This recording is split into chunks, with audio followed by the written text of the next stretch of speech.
Good morning, Raptor Freaks. Lexi Outs here. It's Sunday morning, and we lost badly to the Celtics last night. It's a weird game last night. In some ways, there's a lot of factors that contributed to what happened in some ways. But for the most part, I'm going to say the main thing that made the Raptors lose yesterday is not having the same kind of connected energy that the Celtics had, specifically on defense.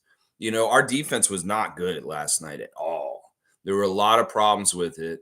Whatever they were doing with getting their bench 3-point shooters going really snapped the game wide open. It was in the second quarter that everything went south. And it really kind of was signified by Sam Hauser coming out there and making a bunch of threes off their bench. Our bench was horrible. Our bench was horrible. And then also our starters were horrible too. In a lot of ways, our starters were not their normal selves. We finally had a dud game from Scott. There's nobody really stepped up to kind of carry us and kind of like be matching the things that are being done by Tatum and Brown and Porzingis. Well, there were opportunities to, in the first half, I saw a lot of gold that could be mined, but for some reason, we just didn't do it. We didn't go take the gold that was sitting on the table. There was a lot of good stuff happening in the first half, and I felt really happy about it because I was like, we can beat the Celtics. I still don't think the Celtics team's as good as it was last year. I really don't. I think that in some ways, they've got something good going on right now. There's a honeymoon period with Porzingis, but in some ways, they are not built to win, like in the long term. Seriously, they have some very glaring weaknesses, and we'll have to see this season play out and in the playoffs. But I don't have confidence that Celtics team's going to win the championship because honestly, they have some very glaring problems, specifically around Porzingis. And then, I also think their overall size is bad. It is what it is. There's a lot of issues that happen. So let's check out with the chat and we'll go through that. I don't want to have a really long stream today. So let's limit our comments. And if you feel like you're repeating things that you've said already or somebody else has said already on the stream, don't write it.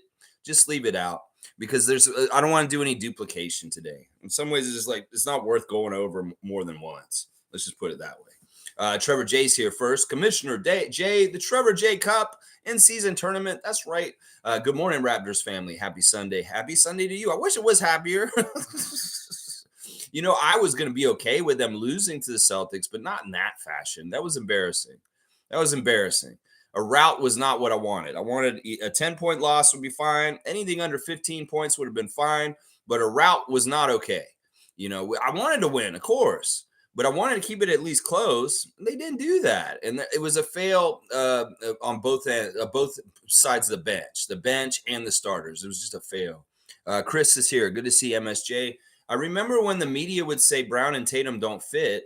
One had to be traded. Now look at it. Raptors are good. Can't shoot so great some nights, but it's not time for trade talks. Go Raptors. See, I like this. He's saying that that's partly stuff I've said to try and break them up. Yet they can't be on the same team.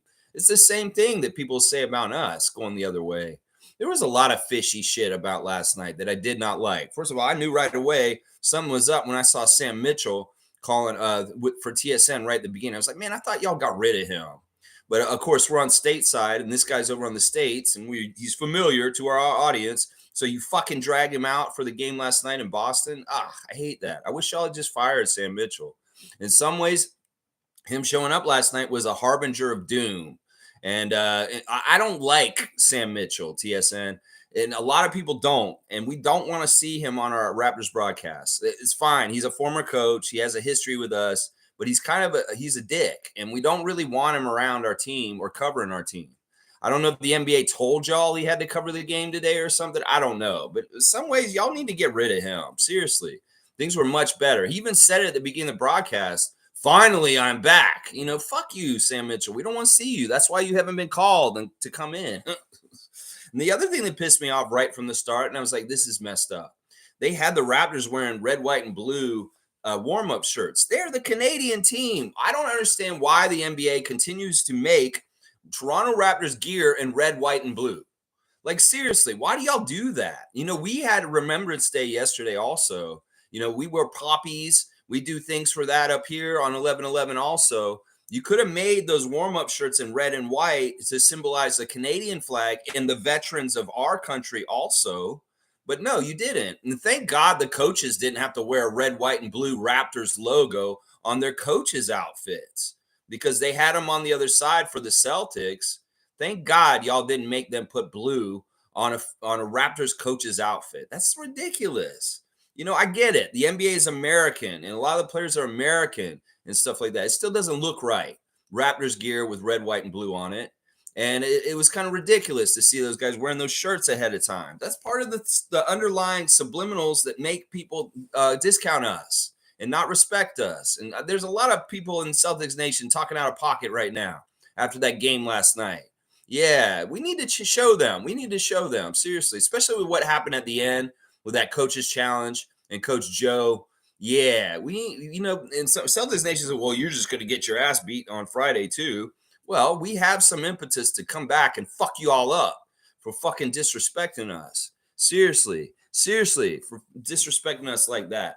But yeah, Chris, this is a tactic that every fan nation uses against other fan nations when there's two pretty good players on one team. They can't coexist. They have to get separated. It was successful against Vince Carter and Tracy McGrady. And when I learned that lesson as an old Raptors fan, I was like, never again am I going to listen to bullshit of somebody telling me that two superstars can't coexist, because that was a technique used to successfully part McGrady from Carter in the early 2000s. So yeah, notice that technique. Yes, we have been using it on Brown and Tatum for years now. We have been using it on them. In some ways, they still don't totally fit. I'll continue to do it. Even if I see something like last night, I'll continue to do it because it's a war being waged. How about that? Trevor J saying, as you lose something, it also teaches you how to overcome and be stronger. Words of wisdom from Trevor. Yeah, I said this to Scott once on his Twitch after he lost an NBA 2K game, Scotty Barnes. I said, yeah, when you lose, it teaches you and it makes you never want to feel it again. Scotty said, man, Raptorsfreak, you sound like a coach right now. That's what he said to me. He's like, Raptorsfreak, listen to him. He's like, feel the losing so you don't want to feel it anymore, Scotty, is what I said to him. It's true, Trevor. Trevor's saying Raptors will be better for the next game. Just have to play smarter, better defense, better offense, better help from the bench. They're going to learn from that experience. Yes. Once again, there's levels to this. The Celtics and the Sixers are a certain level right now this season that they're set up, and they've been building to this. In some ways, they're a later building stage of where their franchise is and pushing to get a championship. And in some ways, we started over to a degree. So in some ways, that has to be taken into account when you're looking at their system and what they executed last night and what we failed at executing last night. That we're still in the works of progress and trying to figure it out and get a new coach and a new system installed. So this is natural. And in some ways, we got embarrassed, and I hate it. And they did a lot of dirty shit, leaving their starters out there late after not pulling them when we put our bench in. They left their starters out late. And then that coach's challenge. There's some fishy shit going on around the league right now because of the in-season tournament. The rules are that you will get placement in higher seeding if you blow the other teams out. So the other night when Detroit was playing the Sixers, when Joel Embiid took a three-pointer at the buzzer, the Pistons fans in the team were pissed. He's like, what are you doing? Shooting a three right at the end of the game. Y'all have won, and you're up by like 10 or something. Well, it matters. That's why he has to shoot that, because he wants to try and make the margin bigger, because it may figure into who gets to go where in the in-season tournament to Vegas. So I get it. And it was right for Embiid to take that three. But in some ways, I see some of the things that Coach Joe was doing against us last night in preparation for the in-season tournament game against us on Friday is, let's go ahead and use a challenge that's frivolous at the end of the game to go through the reps. Let's run up the score on them as high as we can, because in some ways we may need to do that on Friday is what they're thinking. This pisses me the hell off. I get it. You have your in-season tournament tune-up game against us to get ready for Friday. Well, we got a lot of adjustments, and we got a bad taste in our mouth today. And we're going to have to do some things this week to get prepared to have a whole different kind of game against the Celtics here in Toronto at Scotiabank Arena on Friday. Get sure of yourselves, Celtic Nation. Get sure of yourself from last night. Sure, go ahead and feel like you got it easy against the Raptors, then you may have an easy Group C or something like that. That's what motherfuckers are saying right now, that they put the Lakers and the Celtics in the two easiest groups in the in-season tournament. That's insulting to us. We need to go and beat them and eliminate them from the in-season tournament on Friday. That's what I'm saying. We're going to lose last night, lose embarrassingly, and get pissed off and put them out of the in-season tournament on Friday. That's what I'm saying right now. Yeah, it's bullshit. It's such bullshit. That's right. Jimmy Pope is saying, oh, they better be better after the disrespect that was displayed out there. Simply not a good enough effort. We can win games by out-rebounding and bodying mans, not relying on making tough shots. I hated how much we were settling for the three-pointer. Or Scott took almost all threes last night. This is the worst game Scotty's had this season. And honestly, he was really bad. Really, really bad. He's had a good game every game until this game. This is the first dud game that he's had. I mean, I'll go look at Scotty's box score real quick because it's ridiculous. He shot 9 of his 15 shots from three, and he should not have been out there shooting so many threes. It's ridiculous, Scott. You got that size advantage. You got Derek White out there. You got Jaylen Brown. I don't give a shit which one of the Celtics is out there. Y'all need to find mouse in the house. But the thing is, the Celtics have a help defense that stymies any kind of like beating up on little guys on their team. And they do it really well. In fact, they do it like we did it last year. In some ways, this is the sad thing about the game last night. If we were led by Nick Nurse, we would have done better last night, partly because Nick Nurse's crazy-ass defensive scheme wins and does well against this kind of bullshit from the Celtics. In some ways, our defensive energy of being a buzzsaw and sending doubles at people immediately, point of attack, right at the top of the key, that works against a team like the Celtics.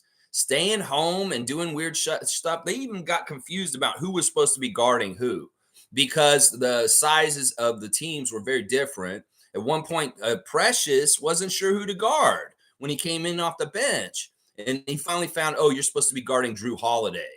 And then that was not totally that great either. You know, I know, Precious, you think you can guard everybody in the league, but the point guard is the position you need to get better at guarding. Let's just put it that way. But yeah, there was confusion in that. That should have been an advantage, having size over them in many, many positions. But no, their defense, with the way they do their help, it's very much like when something comes around or near them, they're swiping in there, and there's contact, and there's people helping, like hedge helping, like we would do last year. You know, if Scotty got in the paint and he's trying to back down Derek White, you know, Sam Hauser's there when he turns to hit it out of his hands or to be there to just be a second person to cause them to have a hard time. There's one point where Siakam was really smart and he turned away from the coming double team and he got an easy put in.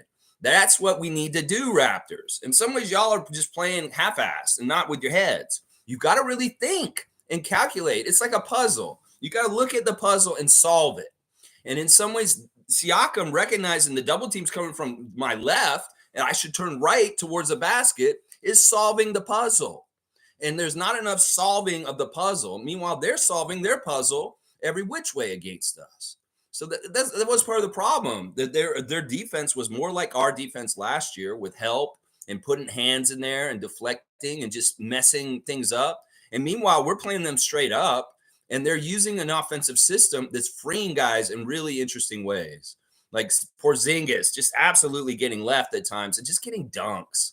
I hate that kind of shit. There's a lot of tape for the Raptors to watch and go over and fix for this Friday coming up. Let's put it that way. Now, Darko said after the game, he's going to let the guys have a family day today. This is another factor in what happened last night. Last game of the road trip. Jack Armstrong said this on the broadcast. With such a long road trip, 11 days, with so few games, and so many days just sitting around, hanging around, listless.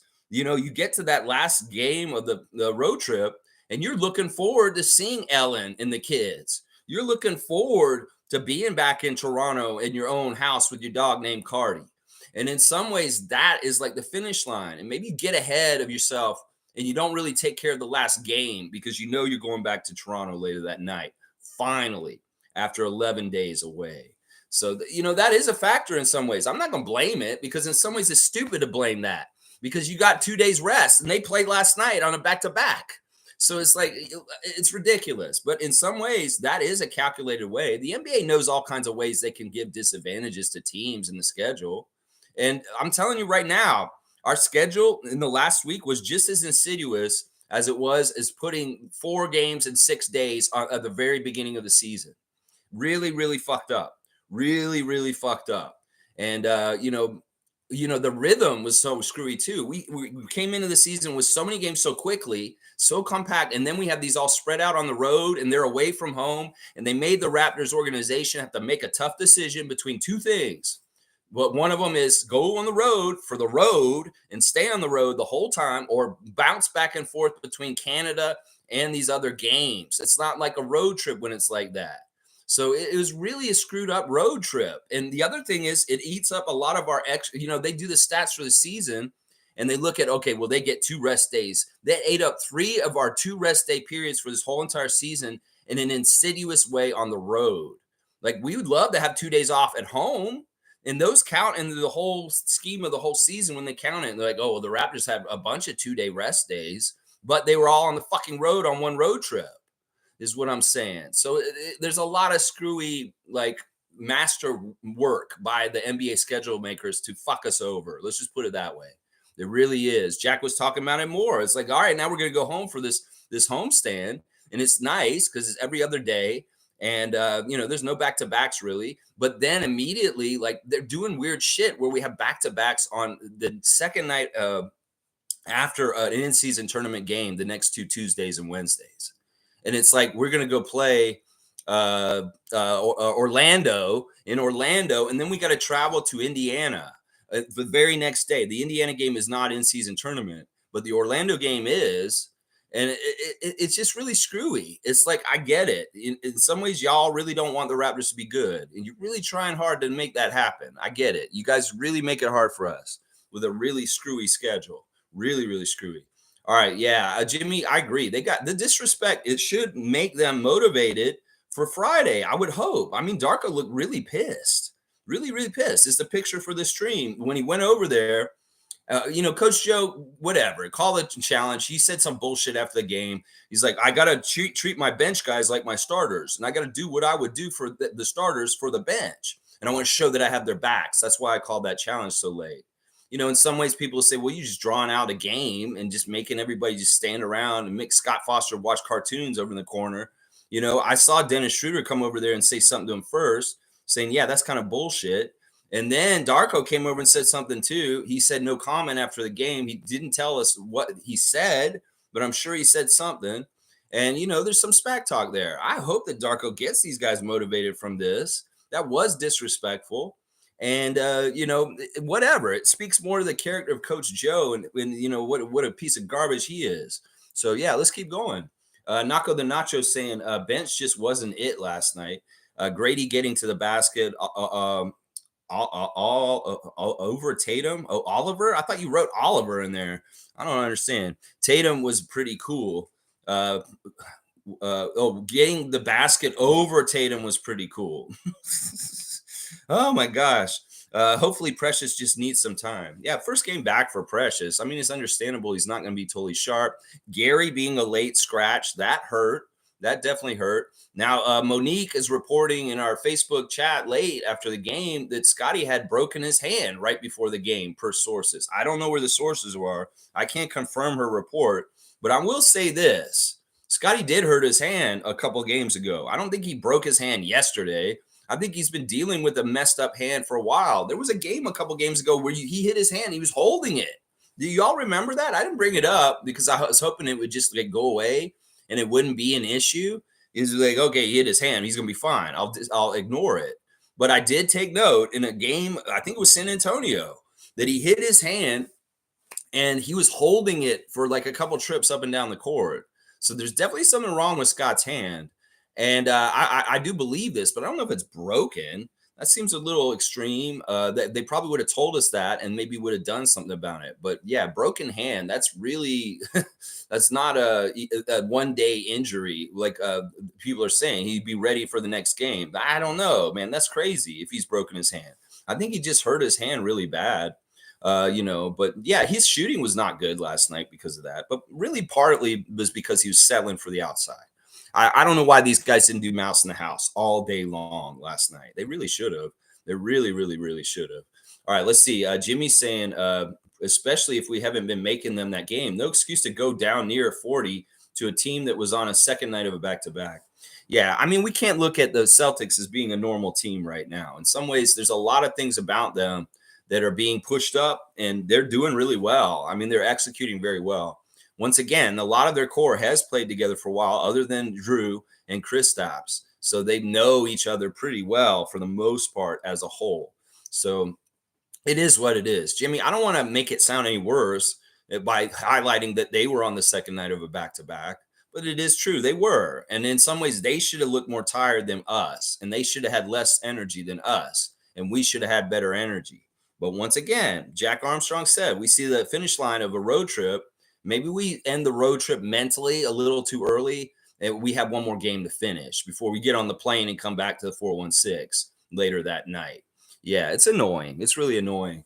It's like a weird, opposite of a back to back, basically what we did. 2 days off, end of the road trip, all this bullshit. When we play Washington tomorrow, this will be good. We need to definitely win tomorrow. That's a must win game against the Wizards tomorrow. We really need to win that game. We don't win that game, it's going to be like Portland and Chicago all over again. Nameless is saying the lack of shooting made Boston look really good. The refs were on their BS too. And the refs weren't that bad. I was watching Scott Foster very closely, and he was pretty fair last night. Scott Wall also, Mitchell Irvin, some nice calls for us also. Yeah, I can't get on the refs at all. If they were going to do any kind of manipulation, they didn't have to. The way it went, if he was going to do anything in a close game at the end of the game, he might have done something then. But really, the refs had no factor in what happened last night. That was just a pure blowout because one team was shooting really well and one team was not shooting well at all. Not at all. Tom Duke's here. Good to see Tom Dukey. Not that Raptors need any more motivation or weren't already. Boston's a good team. I think I dislike them more than the Sixers. Raptors still rule. Yeah, at this point, I mean, with Nick being around the Sixers at this point, yeah. In some ways, the Celtics are turning into like, you guys are assholes. In fact, I made the mistake of going around and looking at a couple of things online last night and saw a lot of what Celtics Nation was saying after the game. And yeah, I hate them. I hate them a lot. And, the one thing they were saying was there was a thing posted on Malika Andrews, The Shift or whatever. And it's all Americans. And they're showing Darko getting pissed at Joe for the challenge. And they're saying stuff like, well, who cares? The Raptors are not a factor. Nobody gives them any respect. Why do we care if he's upset about the challenge later? We're just going to kick your ass every time anyway. There's all this bullshit being said right now.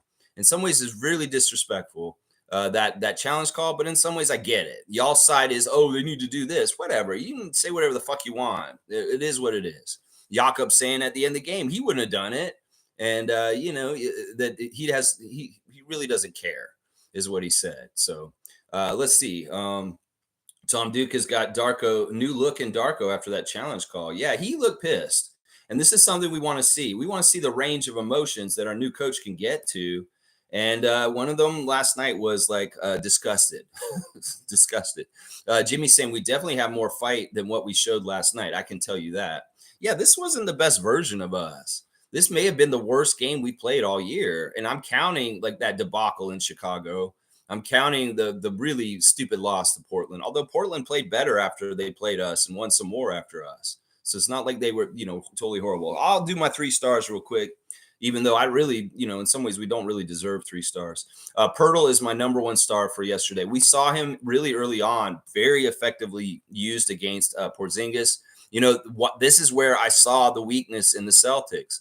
Porzingis is not a good defender. He's long and tall, but he can be pushed away. And Jakob was doing that. 6 of 10 from the field, 12 points, 3 rebounds. That's ridiculous. He only got 3 rebounds, 2 assists. A -9. Only 21 minutes for Jakob. They went away from him at certain points, but he was actually the kind of our best player yesterday. I mean, the way he was killing it against Porzingis early in the game was awesome. We hung with them for the first quarter. In fact, we looked really good right at the start of the game, and it looked like it was going to be a long night for Boston. But in the second quarter, they broke it open. And then they broke it open even more wide with the bench coming in and giving them really good contributions. That's the thing. To be a team like the Sixers or the Celtics, you're going to have solid bench players that give you good stuff night in, night out. Sam Hauser, Peyton Pritchard, that kind of bullshit. And the Raptors don't have anybody they can count on like that off the bench right now. And it's really, really tough when somebody like Gary's out all of a sudden. So, yeah, it is what it is. Whatever. My second star of the game is Siakam. I felt like Siakam was overpowering and dominant at times. But once again, why didn't we go to that way more? In some ways, he did show some of the stuff he did in Dallas. And I like his mixing up of shots. He had a mid-range. He was really bad from three again, though. On the down low, Siakam's three-point shot is totally gone frozen cold. He hasn't made any threes since like Milwaukee or something like that, guys. That's really bad. 6 of 17 from the field overall, 5 of 6 from the free throw line. He was hitting his free throws. The Raptors did really good at the free throw line last night, at least. There was only one missed free throw the whole entire night. Two missed free throws. So that's pretty damn good. 7 rebounds for Siakam, 3 assists, 3 steals, 17 points, a -9. Listen, there was some stuff that Siakam was doing where he was absolutely killing it, and he could have done more, but we just didn't go to it, or we just didn't find it. Some of it was like, all right, Scotty would get in the lane and he'd have the position. He was looking to pass every single time instead of going up himself. I hated that, Scott. You would get all the way into the middle of the lane, and then you're looking for OG to throw him a pass to him in the corner, or Precious. You're looking for Precious. Dude, go up. If you get that position in the middle of the lane, go up yourself instead of kicking it out like that. In fact, you were so obviously going to pass it that you didn't do the right thing. You got to give them they're guessing, right? You went in there with the intention to pass. I can tell before you even put the ball down to dribble, Scott. You did not go in there with the intention to put the ball up. You went in with the intention to draw and kick. And you can't do that. You need to be ready to be forceful with your intentions and say, I'm going up with it. And that's one of the options, because they may start playing you that you're going to pass every time if you're going to do it that way. Because you can read when somebody's got the intention to go just one way. You need to make it ambiguous still, just like our attack. Dennis Schroeder talked about it earlier in the day, the early practice interview, saying that one of the great things about the Raptors offense is you don't know where it's coming from. And this is something I talked about in the last couple of years. We have a lot of very equal kind of players that are about the same level that can all do offensive things for us. And that's the thing. Other teams game planning for us have a hard time. Well, they figured it out. It's kind of like they get team schemes for us. And if the team scheme works, well, then it works, and it stymies a bunch of us. And that's kind of what happened. But yeah, Siakam, honestly, the pairing of Siakam and Poeltl was the best thing we had going on the court last night. Whether it was that amazing pick and roll where he got around Derek White and threw it down on alley-oop. There was just a lot of good two-man game between Jakob and Pascal. And we were winning when those two guys were on the court. When they weren't on the court, we were losing, is kind of what was happening last night. The third star of the game is Flynn. I'm going to give Flynn an honorable mention, third star, just for being somewhat solid off the bench when we had nothing going on the bench. He had 23 minutes, 12 points, 5 of 7 from the field, 2 of 4 from 3, only 1 rebound and 1 assist, which is kind of sus. And then minus 21, one of the worst minuses on our team. Scotty was actually the worst, 28, minus 28 for Scotty. But yeah, I got to give Flynn a little bit of credit, because honestly, on a night like last night, he was one of the only bright spots in a little bit of ways. But even then, it's like only 12 points. And geez, it is what it is. I mean, I'll go over the rest of them as we go and talk about where they failed. But in some ways, I'll keep reading your comments and keep moving. Yeah, Kelly Gold, or Chris is saying that Kelly Oubre Jr. was hit by a car last night. Seems like he'll be okay, but the season could be over for him. Wow, I'll tell you to be thankful for health and life. That's not what I'm hearing, Chris. The season's not over for him. I'm going to tell you right now, the man didn't get hit that bad. He did get hit by a car, but he probably got hit by glancing. And that, apparently, all right, let me read the thing here. It says that Oubre was walking near his residence in downtown Philadelphia when he was struck. The police sent an email to the Associated Press that Oubre was struck at about 7 p.m. last night while crossing the street at Broad and Locust Street in Center City, and was taken to Jefferson Hospital. Police said there's an active investigation into the incident and that the silver vehicle fled the scene after the accident. So they didn't actually, it's a hit and run. I heard this though, Chris, and he would be in the hospital still if he's going to miss the season. He got released from the hospital later that night. It makes me think that he just kind of, I don't know how severe it was. And I've heard that he's going to be back within a month. So he's definitely not out for the season. And he apparently is gearing, he wants to be ready and playing for his birthday in Las Vegas. His birthday's around when the in-season tournament finals are in Vegas. And his goal is to be back for that. So, yeah, I've not heard he's going to be out for the season. That's not true. And I don't think he got hit by a car like you think he got ran over, like got tore up. I think he just got banged and flew a little bit, maybe got some bumps and bruises. So Jimmy Pope saying, yeah, that's crazy about Kelly. I'm glad he's okay. Yeah, some idiot on Twitter wrote something earlier this week when Kelly Oubre had a bad game and he didn't make his bets and his money that I hope Kelly Oubre gets hit by a car. Your tweet really looks bad now, 5 days later, idiot, who's all caught up on sports betting lines and like Kelly Oubre didn't get me the points tonight. I hope he gets hit by a car. You're probably even a Sixers fan. You said that. And look what you got now. That's what I'm saying. Y'all need to be careful with your words and some of the stupid shit you're saying because look, that shit happened. He got hit by a car, you motherfucker. You said you wanted him to get hit by a car because he didn't get his rebounds or points. Well, look what happened. Bet Rivers, you fucks. This is what you caused, you assholes. All right, let's see. Jimmy Pope saying, yeah, that's crazy about Kelly. I'm glad he's okay. He's going to be fine. In some ways, this is like a heartwarming story. You know, people are going to feel so sorry for the good-looking guy getting hit, and they're going to be all so proud of him coming back. It'll be like a Willis Reed fucking moment. Some bullshit. Yeah. Cowboy saying, good morning, Lex. Bam. Raptor Freaks. Bam. Bam, bam, bam, bam, bam, bam, bam. Yes. Good to see you, Cowboy. Cowboy in the skillet. Ooh.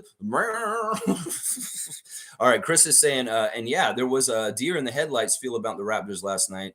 They knew they were cooked and just never got it into gear. Next game, they will have to step up and square up. They will. Well, once you're kind of behind the 8-ball with that team, it's really hard to get back. And in some ways, they were relentless. In some ways, they tried to play perfect basketball the whole 48, and they were mostly successful. It was really early on. They didn't play that well, but they cleaned it up. And then they really stuck their guns. And in some ways, that's the way that the Celtics showed no mercy. We're going to play exemplary, perfect basketball as much as possible. And y'all will fail. That's the thing. Against the Sixers and the Celtics this year, the Raptors have to play perfect to have a chance to beat them. And we do have chances to beat these teams. Don't get me wrong. I mean, after some of the games, Chev was saying last night on Twitter that he feels like these Celtics are soft as ice cream on a warm day. That's literally something Chev said when he tweeted in the middle of the game last night. I see these Celtics as being as soft as ice cream on a warm day. And that's interesting to me. Now, did he still feel that at the end of the game? Yeah, probably. Because old heads like Chev and I can see the keys of how to dismantle something like the green machine the Celtics are right now. And there are a lot more weaknesses and ways we can dismantle them than even last year, as far as I'm concerned. A lot of it centers around the center. So, yeah, I love what Chev's first reaction was because it was my first initial reaction to what was happening early in the game, that there's stuff we can do against them and be very successful. In some ways, the Celtics fans may have been a little worried at the beginning of the game because it looked like we might have had their number in certain kind of ways. In some ways, they covered them up and they went in the right direction and they got going perfect. We don't play perfect. We can't compete with this team, is what I'm going to say right now. We got to make our shots and we got to be dialed in and playing together as a team on defense. That was a huge problem, too. These guys weren't together on defense. They're not helping each other. Meanwhile, the other team is playing really good team defense and doing really good stuff. We couldn't get the pace going. We couldn't make shots. We couldn't, there's all kinds of things we didn't do well last night. Let me go look at the team stats just to go over it, the autopsy of the game. We got more shots than them, which is great, but we made 12 less shots. We shot 5 more shots on goal. We got 91 field goal attempts. They got 86, and they still made 12 more shots than us. That is a huge discrepancy, and that's losing the game right there by 10 of the points. 55% from the field they shot, and we shot 39%. Yeah, you're going to lose if you have that much of a difference in your shooting percentage. The three-pointers were bad too. We couldn't make any early. We made some late to kind of make it up, but we really didn't have a whole lot of threes. They got us plus 15 on 3-pointers last night. The free throws, we did get more free throws than them. So you can't say Scott Foster was totally against us. 14 to 16 from free throws. We won that category. They were 8 to 13 with 61.5%. So the free throw line was won by the Raptors. Didn't matter. The rebounds, they out rebounded us. There's no reason why a team smaller than us should out rebounded us. People like Siakam, Poeltl, Barnes, Anunoby, those guys need to get more rebounds. Precious, all y'all. Assists were okay. We got 25, but they had more assists. We had 8 steals. We did really well with the turnovers. In some areas, we did really well, like free throw shooting and turnovers. We were not turning the ball over, and we were doing a good job with that. We did not get very much fast break. They did a good job of limiting our pace. They killed us in the points in the paint. They got like 60 points in the paint, and it really was working things around and working around our guys and getting easy stuff for like Porzingis and people like that. That's the one thing. Like, we should have won the points in the paint. The team that won the points in the paint last night would have won the game. But we were too often not doing the work to get the ball into the lane to get the higher percentage shots, settling for outside. I'm looking straight at you, Scotty. Settling for outside. Yeah. All right. Let's see. Dana's saying good morning, everyone. Good morning to Dana. Glad to see you show up on a tough day. It's interesting. There's 40 of y'all here with me, even after a loss, and I appreciate y'all being here. Cowboys saying ain't nothing but a chicken wing. Darko will get the win when it counts. It was just a weird night for the Raptors. We missed every shot. Nothing to worry about. I'm a little worried myself, partly because, we haven't beaten the Celtics in like 5 games. This is messed up. Like, there's a concerted effort to make the Raptors not get any wins over the Celtics right now. We haven't beaten them in like 2 years almost. And I hate this. We need to beat the Celtics. We need to beat them. We used to beat them regularly. But now there's been like not many wins against the Celtics in recent years. And some of the losses have been very close 2-point losses, like I've said. This one is no good because this is a rout, and I hate that. So, yeah, I want to stop this trend of the Celtics winning streak against the Raptors. It's gone on too long, and have some pride, Raptors. No more. Let's say it. Trevor J saying Boston Celtics is just a regular season team. When time comes for playoffs, they'll choke. We'll see it again this year. Yeah, I agree with this. I'll see. I want to see those guys have to play each other, Celtics and Sixers, in the playoffs. One of them will have to go, definitely. And hopefully they'll destroy each other. David's saying, so who's on the trading block today? Tough game. However, we actually looked okay when we looked okay. There just wasn't that much of it. There you go, David. I like that. Yeah, the first quarter was okay. We were still losing at the end of it, but it was close. But yeah, the second quarter, things kind of got broken open and then just busted wide open in the second half. There was no like coming back after halftime. In some ways, these guys had their chance to try and close the gap and maybe make it closer or competitive, but they didn't. And it was really frustrating to me. There was a lot of weirdness about the game last night. Yeah, I think we looked okay when we looked okay too, David. And that's something to start to build off of or kind of go and look at. Obviously, we're going to look at all the failures and the things we were screwed up, but also there were some things that look good, and we maybe, need to look at those too. Let's see. Chris is saying Holiday on the Celtics is a massive plus for the Celtics. And if Porzingis hits those outside threes, so is he. They have the potential for a very high octane system. Trevor J, but it's the playoffs 100%. Yeah, I don't know. So I'm not going to give them kudos. This is not I'm going to talk about how I like what the Celtics are doing. Fuck all that shit. Yeah, Drew Holiday had some good steals, and he played really smart. He's a veteran. He played really smart. But in some ways, he doesn't totally fit with them yet completely. But he could get better and better with them. Yeah, I agree. Now, Porzingis, I'm not going to do this with him. Sure, he can hit when he hits his threes. He's a whole other kind of problem. But that man is a sham, honestly. In some ways, we needed to exploit him. We did not. There was some times we did, and we showed it. We could go right at him down near the basket. We didn't do enough of that. I don't know why these guys didn't get in there close enough and do that more. In some ways, I want our Raptors to start looking where the green jerseys are and throwing it away from them. We have a penchant to like want to pass it into places where a lot of defenders are. And I'm like, why don't we try and beat the defense by going away from it? Strong side, weak side, swing it, whatever. You get them to run one way, throw it the other way, and get somebody to get open shot on the other side. Sometimes our Raptors are passing into the Lions' den. And there's too many defenders from the other team around there. And I'm like, why do you fucking even go to that area of the floor? You see 3 Celtics right there. That's some of the stuff they need to start reading and thinking about a little bit better. Is reading the floor and where the distribution of the defenders are and going to the other side and getting away from them. If you're going to throw it into OG down low, don't throw it into him when he's got three guys on three sides of him. Throw it into him when he's got a little bit of room to maneuver. We did see OG do one move off the dribble yesterday, and I was okay with it because it actually kind of worked. It was the one where he went around and he kind of threw it up in. That was a nice highlight. But once again, it's okay for him to do that if he has a clear lane. I don't want him dribbling into defenders or doing stuff. He had a clear lane to get around and get to the hoop. But if he's trying to drive just to drive, he's going to bowl people over and get offensive charges. And I don't like that. So he can go off the dribble in my book, but he has to have a very clear lane and he has to go through it. We saw at one point he tried to do some burst. And he's so slow that they just came and took the ball from him, Drew Holiday.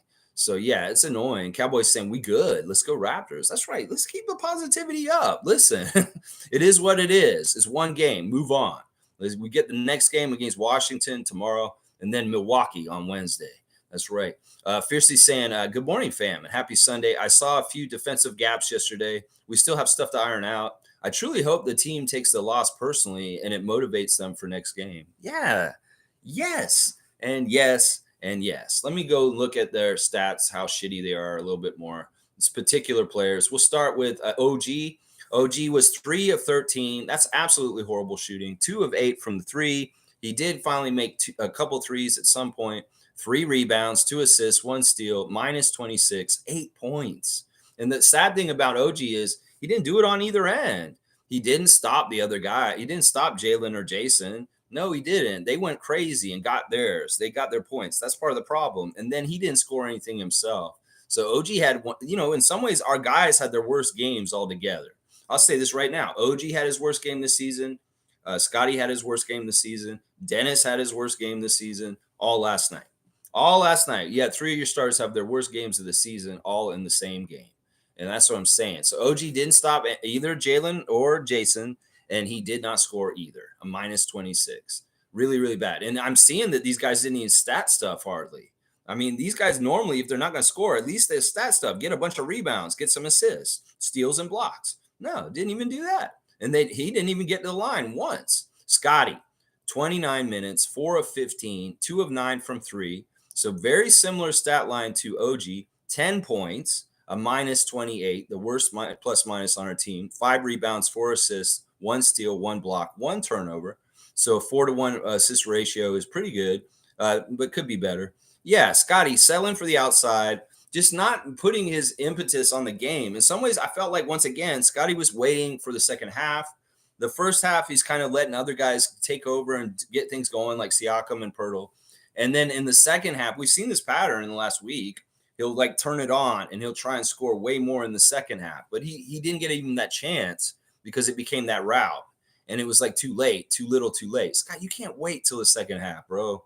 You need to establish dominance early, at least initially, and go to it every once in a while. You don't have to do it every time down the floor. But if you get a really top dominant score in the beginning of the game, a couple of them, maybe you get to double digits by halftime, then you'll be set up with some sort of body work already in the game in the second half to kind of continue to build on. But if you don't build anything from the beginning of the game, you don't have anything to build on in the second half to try and bring us back. So don't stay away from trying to getting yours early just to help other people. You need to get yours too, because you need to set up your dominance and what you can do in the game for later on. And really, really poor shooting. Dennis Schroeder, as I said, his probably his worst game as a Raptor so far. 25 minutes, 14 points, 3 of 7 from the field, 1 of 3 from three. He did make all his free throws, 7 of 7. I love that. 1 rebound, 4 assists, 1 steal, 1 turnover, a minus 2.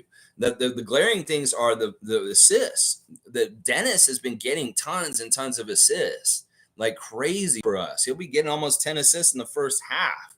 Well, the assists were really low this game. And I think this, once again, has a lot to do with the Celtics' help defense really stymieing ball movement for the Raptors on their offense. So in some ways, we went back to having to do more of what we did last year with not passing very much.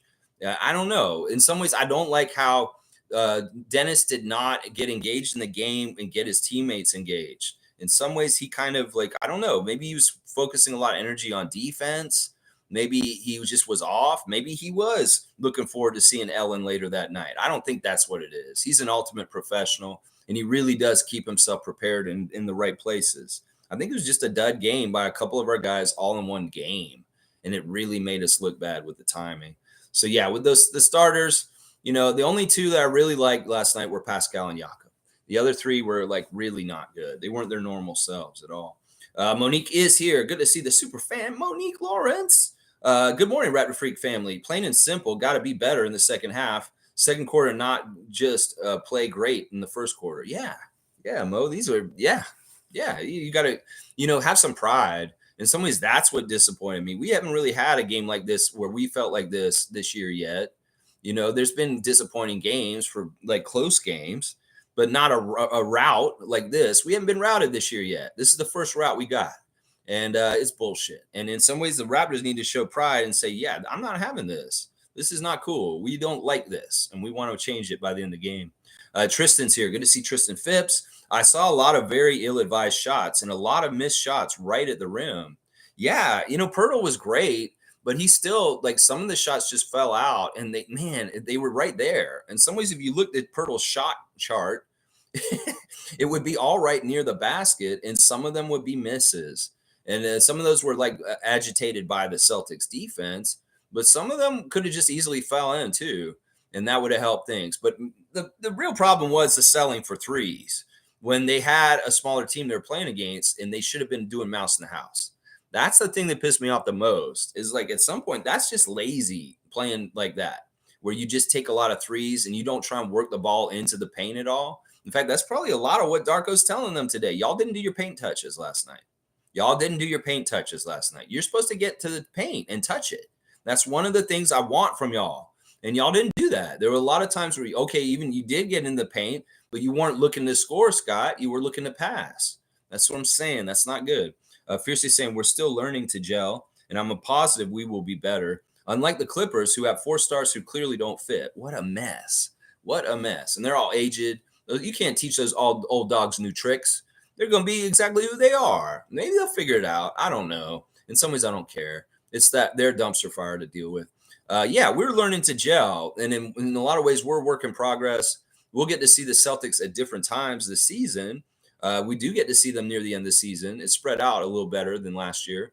And, we'll have to gauge where we're at that time, where they're at, and all kinds of stuff. The NBA season's a journey, and there's a lot of things that can happen. Like, people get hit by cars. It's crazy. I don't know. We'll have to see what happens. Hopefully nobody gets hurt any further than Kelly Oubre getting run over by a car, and everybody can be safe and be the best health so they can have good competitive games. That's what I'm saying. Let's see. G saying Scotty shot poorly. He has been scouted, but instead of people realizing this is a part of growth and learning, fans have a new hit list of players to blame. He will adjust and get better. Temper expectations. Yeah, that's why we don't go in the toxic spaces. The noise is unnecessary. We'll hear the same song and dance. It's like almost at this point, you don't really need to even go there anymore. You know what they're going to say, G. You don't need to say. There's probably people coming down on Scotty heavy today. I am, but I'm trying to do it in a constructive, critical way and not just denigrate and just like talk out of my ass like in a way that's like insulting or dehumanizing to the player. I'm just trying to say X's and O's. I'm going to say, Scott, man, go up with the intention to shoot in the paint. Don't go up with the intention to pass, please. Because those shots were the best shots. When you get in there and you put it up over them. And, there was one shot you put up over them that you missed, but you didn't go back to doing it. And I said to myself, that shot will make it 75% of the time. That's just the 25% of the time that it didn't go in.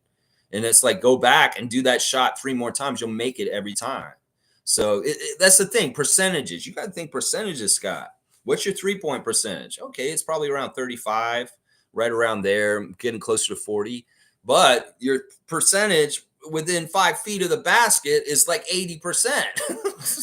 So let's play the percentage game, Scott, in our head. Where's the percentage that you're going to make that shot more likely? Yeah, the 80% down near the basket. And that's what I want to see you do more. And lean on that more. And that'll open up things. And I love them going down low. Dennis Schroeder going to get a quick mid-range shot to open the game. That opens it up. Poeltl, go with Poeltl right at the beginning of the game and let him put in something real down low. That opens it up. That helps the way we start. That's what we should do.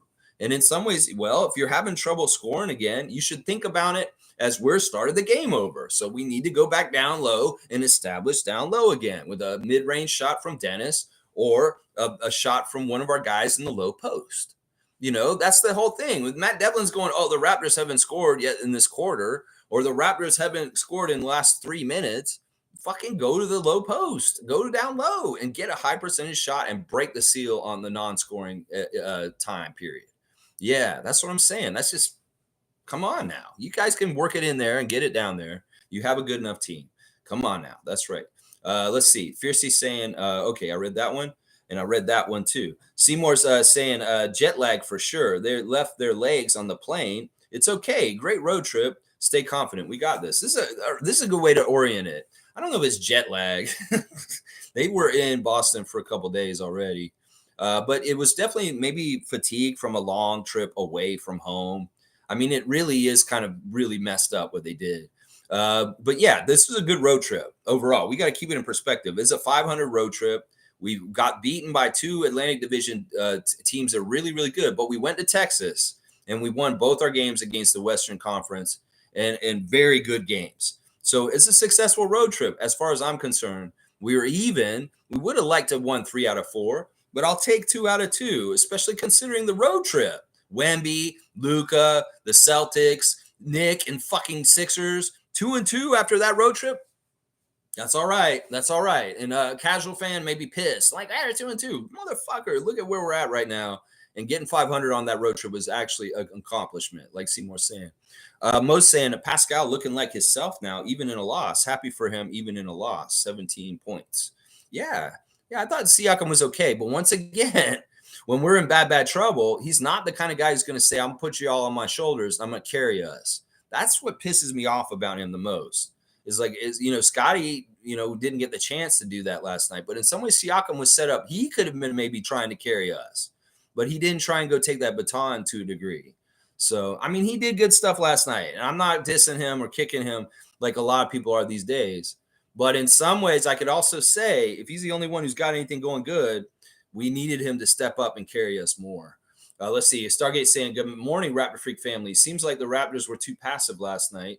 Like they were just going through the motions and really didn't play to win the game. But at least they have a great film for Friday. Oh, yeah. A great film of what not to do. And yes, this is huge. Like this could really show the mettle and expertise of our coaching staff with Darko at the lead. What is he going to do with the video? All the really bad stuff on our offense and how they did the things with their defense that caused this kind of stuff, some of it. And how do we get around it, Darko? How do you get around all that? And how do you exploit some of the stuff we did see that is helpful for us as far as the mismatches and stuff like that? How are you going to do it? I really, really want to get back now. I really, really do. That game on Friday when we go to it. All right. And this is the other thing, y'all. They said in the broadcast last night, when we go to the game on Friday, the Boston Celtics in-season tournament game, wear gold is what they're saying. So, Tom, pack something gold, or either that or you got to get something when you come.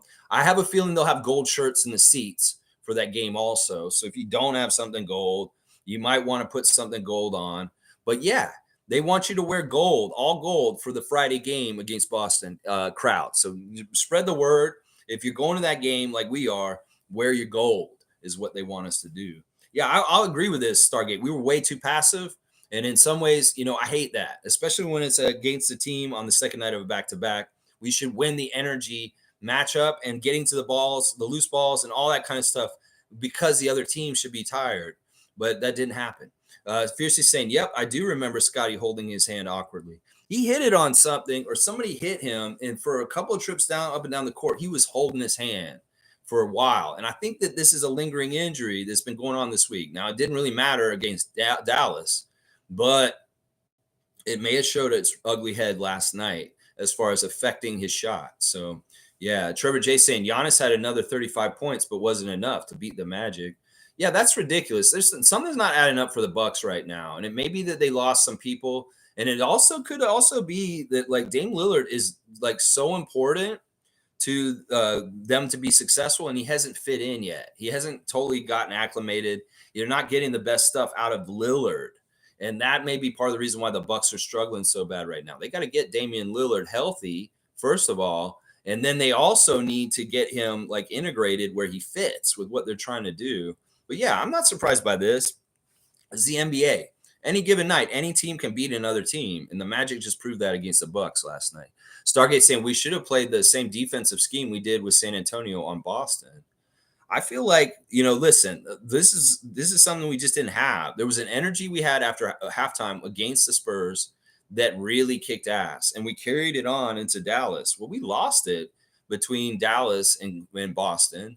In some ways, that energy and the way that excellence of play that we did earlier in the week against the Texas teams just wasn't there last night at all. And that was something we absolutely need if we're going to compete and win any games. We need to play like we did in Texas, because if we don't, we're not going to win games. We got to absolutely play really good and at a high level. Let's see.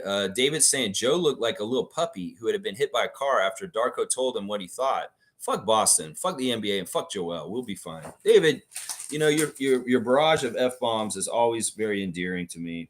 So, and especially that list. That's a great list to say fuck them. No, I caught this too. Like whatever Darko said to him was very stern, and he did look a little worried after he walked away. I don't know if he has a resting worried face or what. He may. I don't know. Everybody's got resting faces. Maybe he has resting worried face. But Coach Joe looked a little worried after what Darko said to him. Look, Celtics Nation, y'all don't need to be worried about us. We're nobodies. We suck. Look what y'all did to us. Don't worry about us, okay? Don't worry about us. We're nobodies. Yeah, you don't even watch any film on us for the rest of the week. You got this on Friday. Sure. You got this, okay?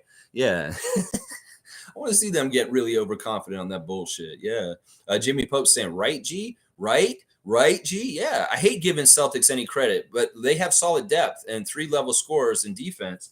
They have been tough together for the most part for a while. Development is key for us and will come to fruition. Yeah, there's just levels to this. In some ways, I'd say we've been at their level for a while, but now this time we're not at the same level as Philadelphia and Boston. And it is just what it is. It can coincide with Nick. It can coincide with Fred, whatever you want to say. But last year, I felt like we were still at the same level as them. But this year, I don't. And we have work to do if we want to get to the same level as those teams again. Yeah, I think we're still the same level as like the Knicks and the Nets. But the Sixers and the Celtics and the Nuggets are stratifying themselves above the rest of the NBA as the 3 top teams, for sure. And their defensive and offensive numbers reflect this. They really do. Let's see. Mo's saying it was so bad that they only interviewed Yak post-game. Yeah, well, the other thing is they're trying to get the hell out of there. It's not like they want to have a parade of guys coming in there or anything like that. Jakob's a good guy to interview after these kind of games, and he was the best player for us. So it made sense that he went in there to talk. Pascal could have gone in there too, but he's so sick of going in there after losses. Let Jakob jump on the grenade for this one. In some ways, Jakob has been used to going in and doing losing press conferences from his years in San Antonio. So this is not a big deal to him. Short and sweet, the post-game interviews last night, for sure. Short and sweet. David Saborn saying Grady crashed some boards pretty nicely. All right, let me go look at the bench guys for the Raptors last night and kind of look over them. Everybody got in, which was interesting because we got extended garbage time last night. The main guys who came in early were Boucher, Precious, and Grady and Malachi. So I'll look at those guys first, and then I'll look at the garbage time guys afterwards. Boucher, 22 minutes, 2 of 4 from the field. He made both his shots were threes, which he was 2 of 3 from threes. That's kind of impressive. 6 points, 5 rebounds, 1 assist. In some ways, Boucher may have been like the next star up for our team as far as that. And he only got 6 points. That's pathetic. That is pathetic. He only got 6 points. And he was like the 4th best player for us last night. Chua, 19 minutes, 1 of 5, 0 for 2 from the threes. He had really ugly shot threes at one point. People were like, why are you shooting threes? But I know why he's shooting threes, and he should be shooting threes. Just trust me on that. 5 rebounds, 5 assists, 2 points. It's weird that Precious had the most assists on our team last night.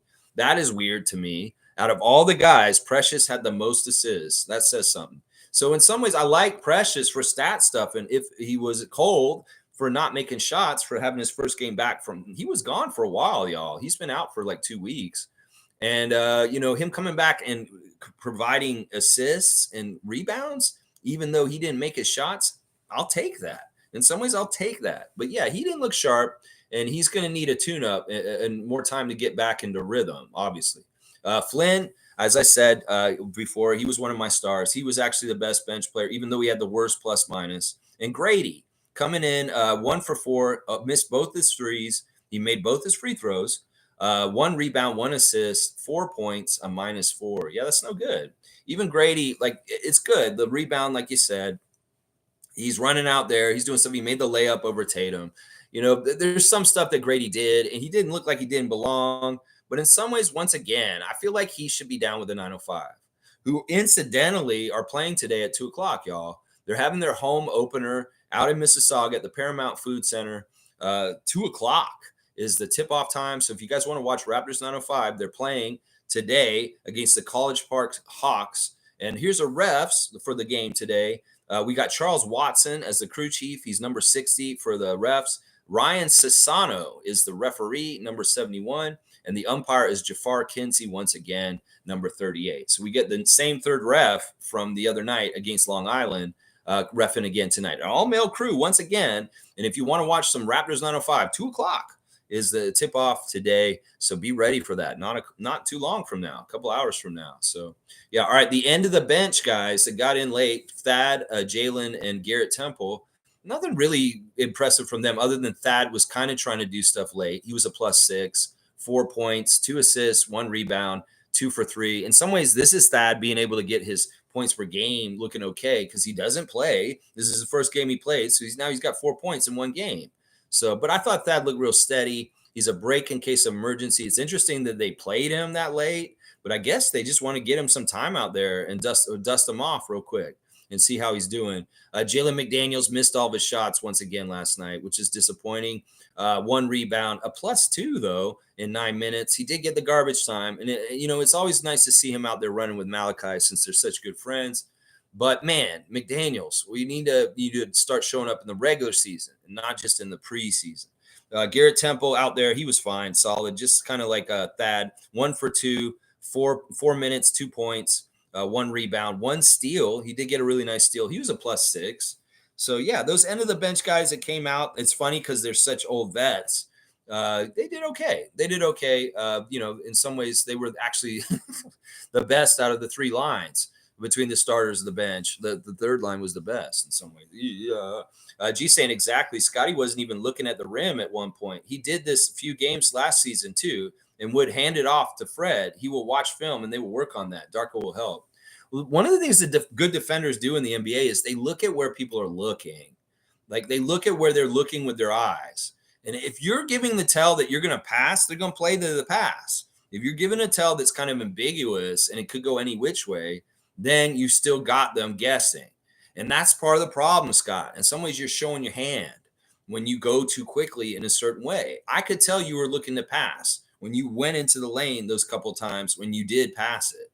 You weren't even you had no intention to shoot when you went into the lane. And we can tell that. People can tell that. If you watch basketball for a long time or you're a good defender in the league, they can read you in that split second. You say, oh, he's not gonna shoot. He's playing the pass. And they will adjust like that because they can read you. And that's what you got to do. You got to read too. Y'all need to be reading more. Read all over the place in the court. Read where the defense is and go the other way is what I'm saying. Seymour saying, Kelly Oubre hit by a car. Get well soon, Mr. Steal Your Girl. Maybe that's who was driving. There's Kelly Oubre, that bastard. He had sex with my girlfriend. I don't know. They got to find this guy. He's a hit and run. He's a silver car. They're going to find him. You're going to be found, bro. It's all over ESPN. You don't just have like regular cops after you. You got NBA cops after you now. That's right. They're coming to get you for running over Mr. Steal Your Girl. That's right. Tom Duke saying Malachi maybe needs more than 7 shots, especially without Gary on the floor. It's a weird thing. Like, yeah, he should have taken more shots. The opportunities were there, Malachi. All these guys could have taken more shots. Honestly, none of them had, like, maybe Siakam had his amount of shots. But otherwise, really, in some ways, like Barnes, maybe 15 shots. Poeltl definitely got his amount of shots, but these other guys, a lot of them didn't get their amount of shots. And I don't know. That's just the defense of the Celtics making it hard for them to operate. But yeah, Malachi should have more than 7 shots with Gary out. And Gary being out really did hurt us. And I hated how Jack was like, he's wearing green. I'm like, he's not wearing green. He's wearing white with a little bit of green on his hat. And what were you fucking trying to say, Jack Armstrong? Why did he show up to the Boston game wearing green and white? You fuck. What are you trying to say, Jack Armstrong? He was wearing white and he had a little hat that had a little bit of green on it. Yeah. Check yourself, Jack Armstrong, with what you're saying sometimes. Yeah. Yeah. All right. Cool Cat's here. Good morning, Raptor crew. The Celtics team is beatable by us. Yeah. I believe this too. We just didn't have our shit together. And we really didn't. Once you're playing a team like that has their shit together, they're not going to change what they're doing. They're going to continue to just kick your ass if you don't get your shit together and match it. And that's what happened last night. They continue to do their system. And in their system, getting all those open threes, it really makes a margin. And that's all they were doing. It's not like, in some ways, it's like we just needed to catch up or get things back together for us and start scoring again. But they were really on it. They were playing really high quality basketball. I'll go and give some kudos to the other side real quick. Let's see. We'll start with Jaylen Brown. He was the high scorer, 29 points, 12 of 20, 3 of 8 from three-pointer, 5 rebounds, 2 assists, a +9. Tatum, amazing +42, y'all. That is insane. You don't often see a +42 in a basketball game, and that's crazy. 10 of 18, 5 rebounds, 4 assists, 1 block, 27 points. This is the thing. The stat lines for Brown and Tatum, they don't normally happen when OG or Scotty or Precious or Siakam are actually on their top defensive game. That's part of the sign right there. That those guys operated and got too many easy shots that showed that OG Plumbing Company was not working last night. Those guys took the night off, the OG Plumbing Company, because there was no plumbing going on to try and stop these guys.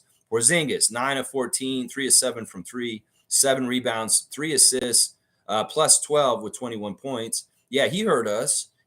But also at the same time, he's a weakness, and we should have went at him in certain ways. Drew Holiday, really solid 7 assists. He was really good defensively, 1 steal, 2 blocks, +22, only 8 points, but really playing within himself and being a guy setting up other guys. Derek White was garbage. He wasn't that good, but he was a +20. But he was help with the help defense. He was like one of those little side hands that would just kind of come to the side. You were trying to go down against, Drew Holiday in the post. Well, there's Derek White coming to the side of you and kind of just impeding you and causing you to have a harder time just taking a bully ball to a smaller guard. It really is teamwork on their defense that shores up things to help them against their size mismatch problems. They can play an all-guard team if they're going to play this help kind of defense that really stymies and messes up people from trying to take advantage of size. That was a big key on this. If we can figure out a way around that and make our size still be a mismatch over these guys, we can beat them. But we've got to solve their help defense and how it comes at us and to beat it is basically what it is. We didn't. We got good film for it, and hopefully the adjustments can be made. This may be some of the easiest, best stuff that they can do. And if we can adjust and figure out a game plan for it for Friday, we may have a lot of success. I agree with Cool Cat. I agree with Chev. I agree with a lot of people who are saying this Celtics team is beatable by us. Chev said we play them in a 7-game series. He think we can beat them. And I hope he's right. I don't have that much confidence, but if we get better as the season goes on, we'll see around the playoffs. We'll see. Race Mode Daily saying, I knew the Raptors were in trouble when Gary was supporting the Celtics green. Shaking my head. He wasn't, though. He wasn't. Let's not say that. He's just wearing his fit. What? I'm gonna go look at it real quick because you guys saying this. Jack said this. I don't believe this. This is bullshit, you guys. He's just wearing what he's wearing. It's not that he's wearing Raptors this or Celtics this. All right, let me see. Where's the picture? I want to go look at it because he's in the game day fits coming into the arena wearing the same thing. Let me go look at it. Sometimes I figure I should do the game day fits like ratings. That could be a new segment on here where I look at what they wore walking in. I talk about their fashion sense. Some ways I don't want to put them down because some of them do look stupid what they're wearing. But let's see. Yeah, Gary, I'm looking at him coming in. He's wearing pink Converse shoes, first of all. He's got white pants on. He's got a puffer jacket. and it's white with green on top. That's not trying to say anything. You guys trying to read this into this stuff. Why do you fucking want to open up cans of worms that don't need to be opened up? It has nothing to do with that. What are you trying to say? You send a message, I'd like to go play with the Celtics? What the fuck what are we doing here? What are we doing here? You want to go and send messages like that, race mode? I don't want to send messages like that. You think Gary intentionally sent that message last night? I don't think so. I think he's just wearing his fit. And as far as I'm concerned, it was a white jacket with white pants. It just happened to have a little green trim on it. And y'all are pointing it out. It's just annoying. Yeah. David's saying, yeah, wrong fucking jacket on the wrong fucking night, Gary. Shaking my fucking head. And then after the game, these guys are taking pictures. Let's do the Instagram check real quick. It's basically this. It's basically the Instagram check is, and this is all it is Scotty posting a picture of him after the game with Delano and Coloco celebrating the friendship with Delano. That's all it is. But, in some ways I see this little crossing your fingers fucking thing, Delano. What the fuck does that mean? What the fuck does that mean, Delano? What does that mean? I don't want to read into this shit too much, guys. All right. I don't want to read into this shit. All right, let's see. No. Tom Duke is saying Matty D said in the broadcast we were all supposed to be wearing gold for the next Boston game. Don't have any gold clothing, do you? You can figure it out, Tom. Maybe you need to go buy something on the way. I'm going to fully predict that they're going to have gold shirts in the seats when we come in there. So the whole crowd will look gold no matter what, because the shirt will be sitting in the seat when you get in there, Tommy. Mo's saying 3 stars of the game and a loss. Yak and Pascal Masai as well. Lex, you mean Malachi. You wrote in Masai, Jerry. David saying, who has gold clothing and why on earth is Matt telling us what to wear? Because this is something that teams do, David. This is actually a really good thing. I wish they told me what to wear every game that I go to. I wish that they would. All right, Raptors admin, if you are watching me, can you do this? Some teams do this. And it really, really is awesome because it makes fans feel like they're a part of the team. Now Bhatia does this. Let's just put it this way. You guys release the jerseys that the team's going to be wearing that day ahead of time. So people can wear the same colors as the team. Last night I just happened to be wearing the same jersey as the Raptors red, the red with the chevron, and it felt good. I was like, I'm wearing the same jersey as my guys. You could do this. You could have a schedule that shows the colors of the jerseys that the Raptors are going to play from game to game. And then the team can be supported by a crowd that may mirror them in the crowd. I want to know if they're wearing the white or the red or the black. And then I can wear white or red or black at home when I'm supporting them. It's like a feeling of like being one with them. A lot of teams do this already. And y'all maybe need to get on this. If you want us to color coordinate for certain games, I'm all about that because in some ways, our crowd looking all one color and like that's imposing. It looks good. They talk about the whiteout with the Winnipeg Jets, the whiteout with different teams. They want you to come in and wear all black, a blackout, a whiteout, a gold out, or whatever out. It's good. It's a neat thing.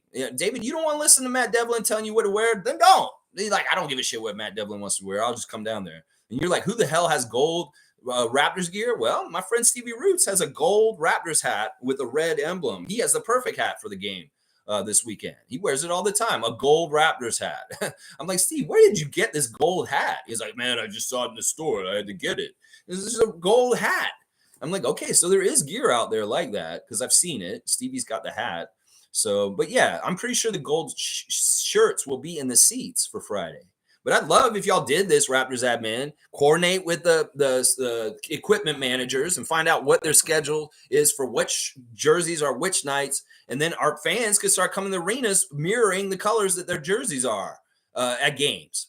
That's advanced level fan interaction shit right there, Raptors admin. If you want to get into it, there's a couple teams already doing it. All you got to do is put it on the schedule and say, this is the color jersey.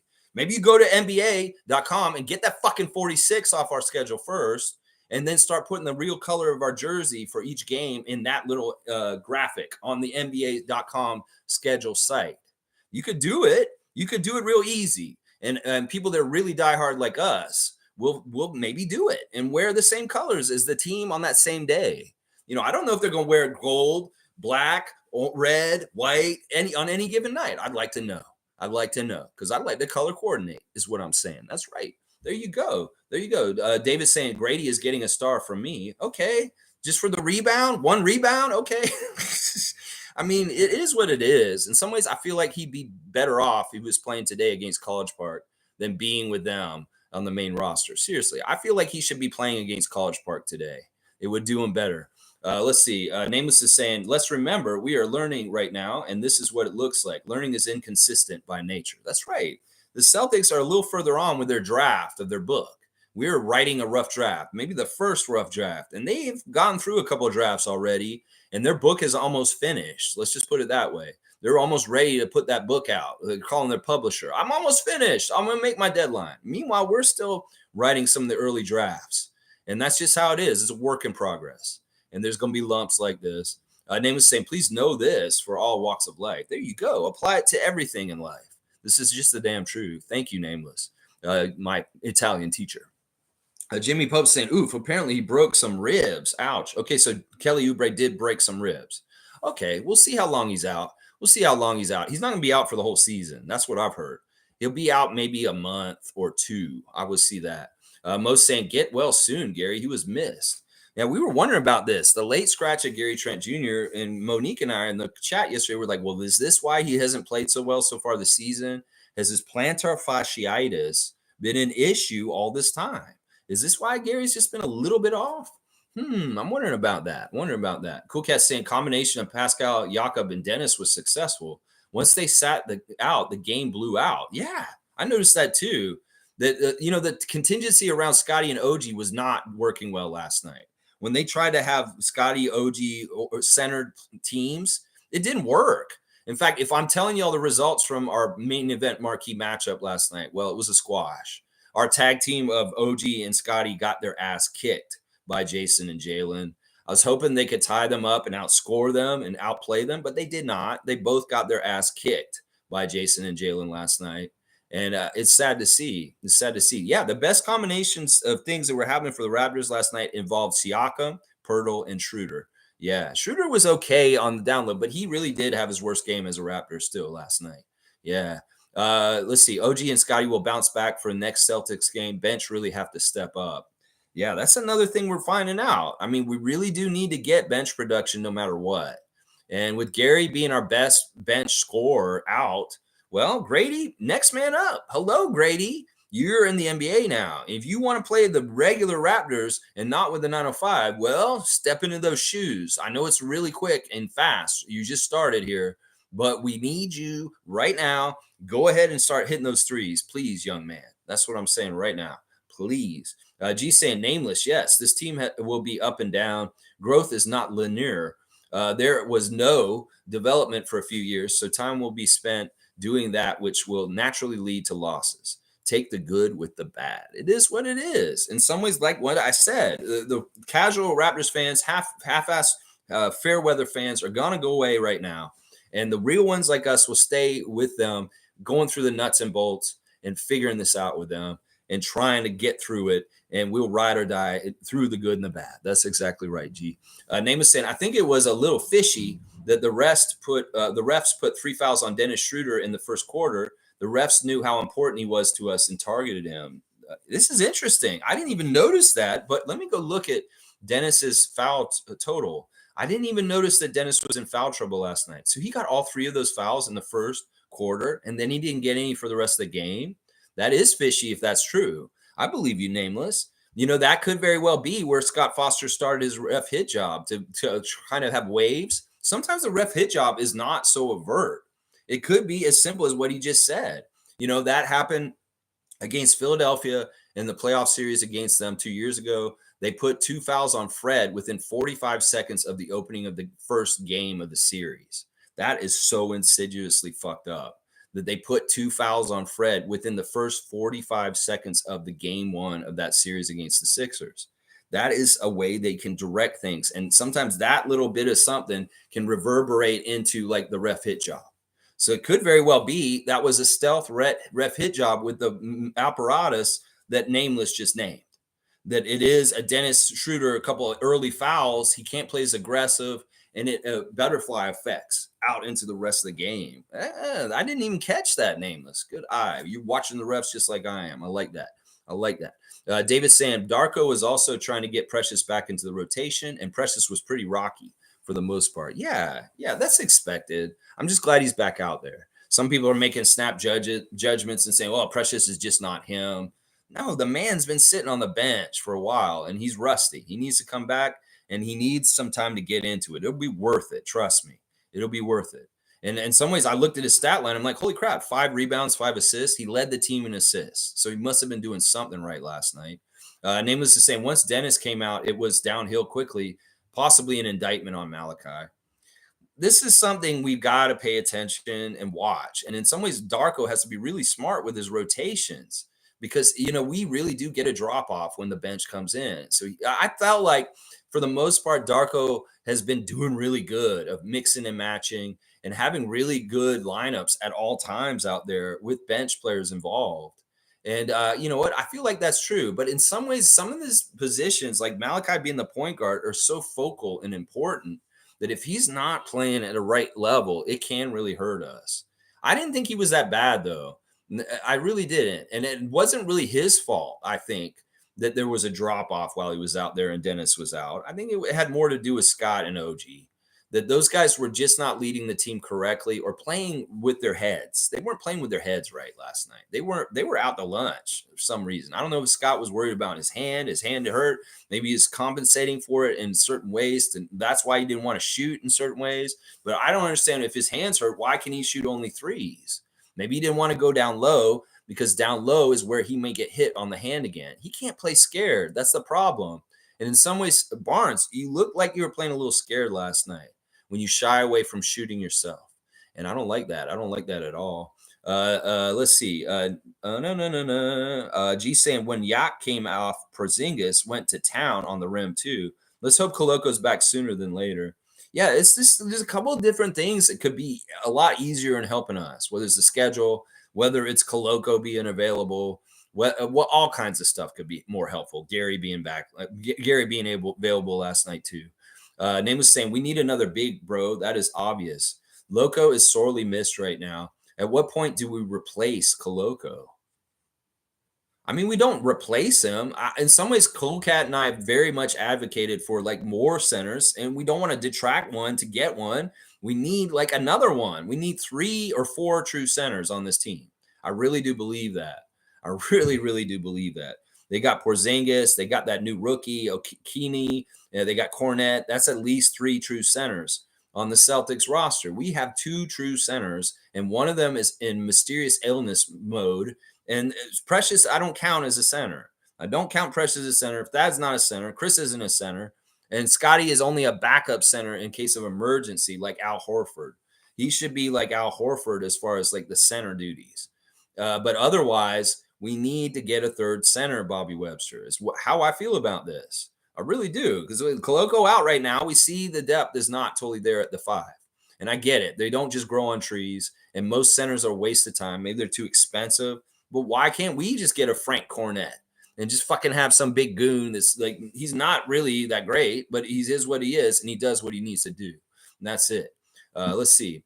Name was saying half the year before we address it, the whole year. How long is it going to take before we get something done on this? I don't know. Let's bring up Maker. Let's bring up Maker, and we'll be fine. We'll just get Maker and bring them up. Let's see. David's saying, if you're going to run a player over with a car, how can you not pick Joel? It's not like the Sixers were all hanging out on a street corner and you could just choose which one you want to ran over. No, this man was literally in his neighborhood going home. And apparently another athlete got hit by a car in Philadelphia, also a football player. So there's something wrong with Philadelphia drivers right now, running over people, athletes, professional athletes. Apparently, they're so mad at their teams, they're running over the players. No, they're not mad at Oubre. The Sixers are good. Well, they're still running over their players. I mean, they did throw batteries at Santa Claus.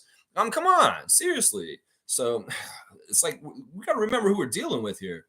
Tristan's saying also, yeah, I saw OG under the rim, under the 10 with Pritchard and passed it out.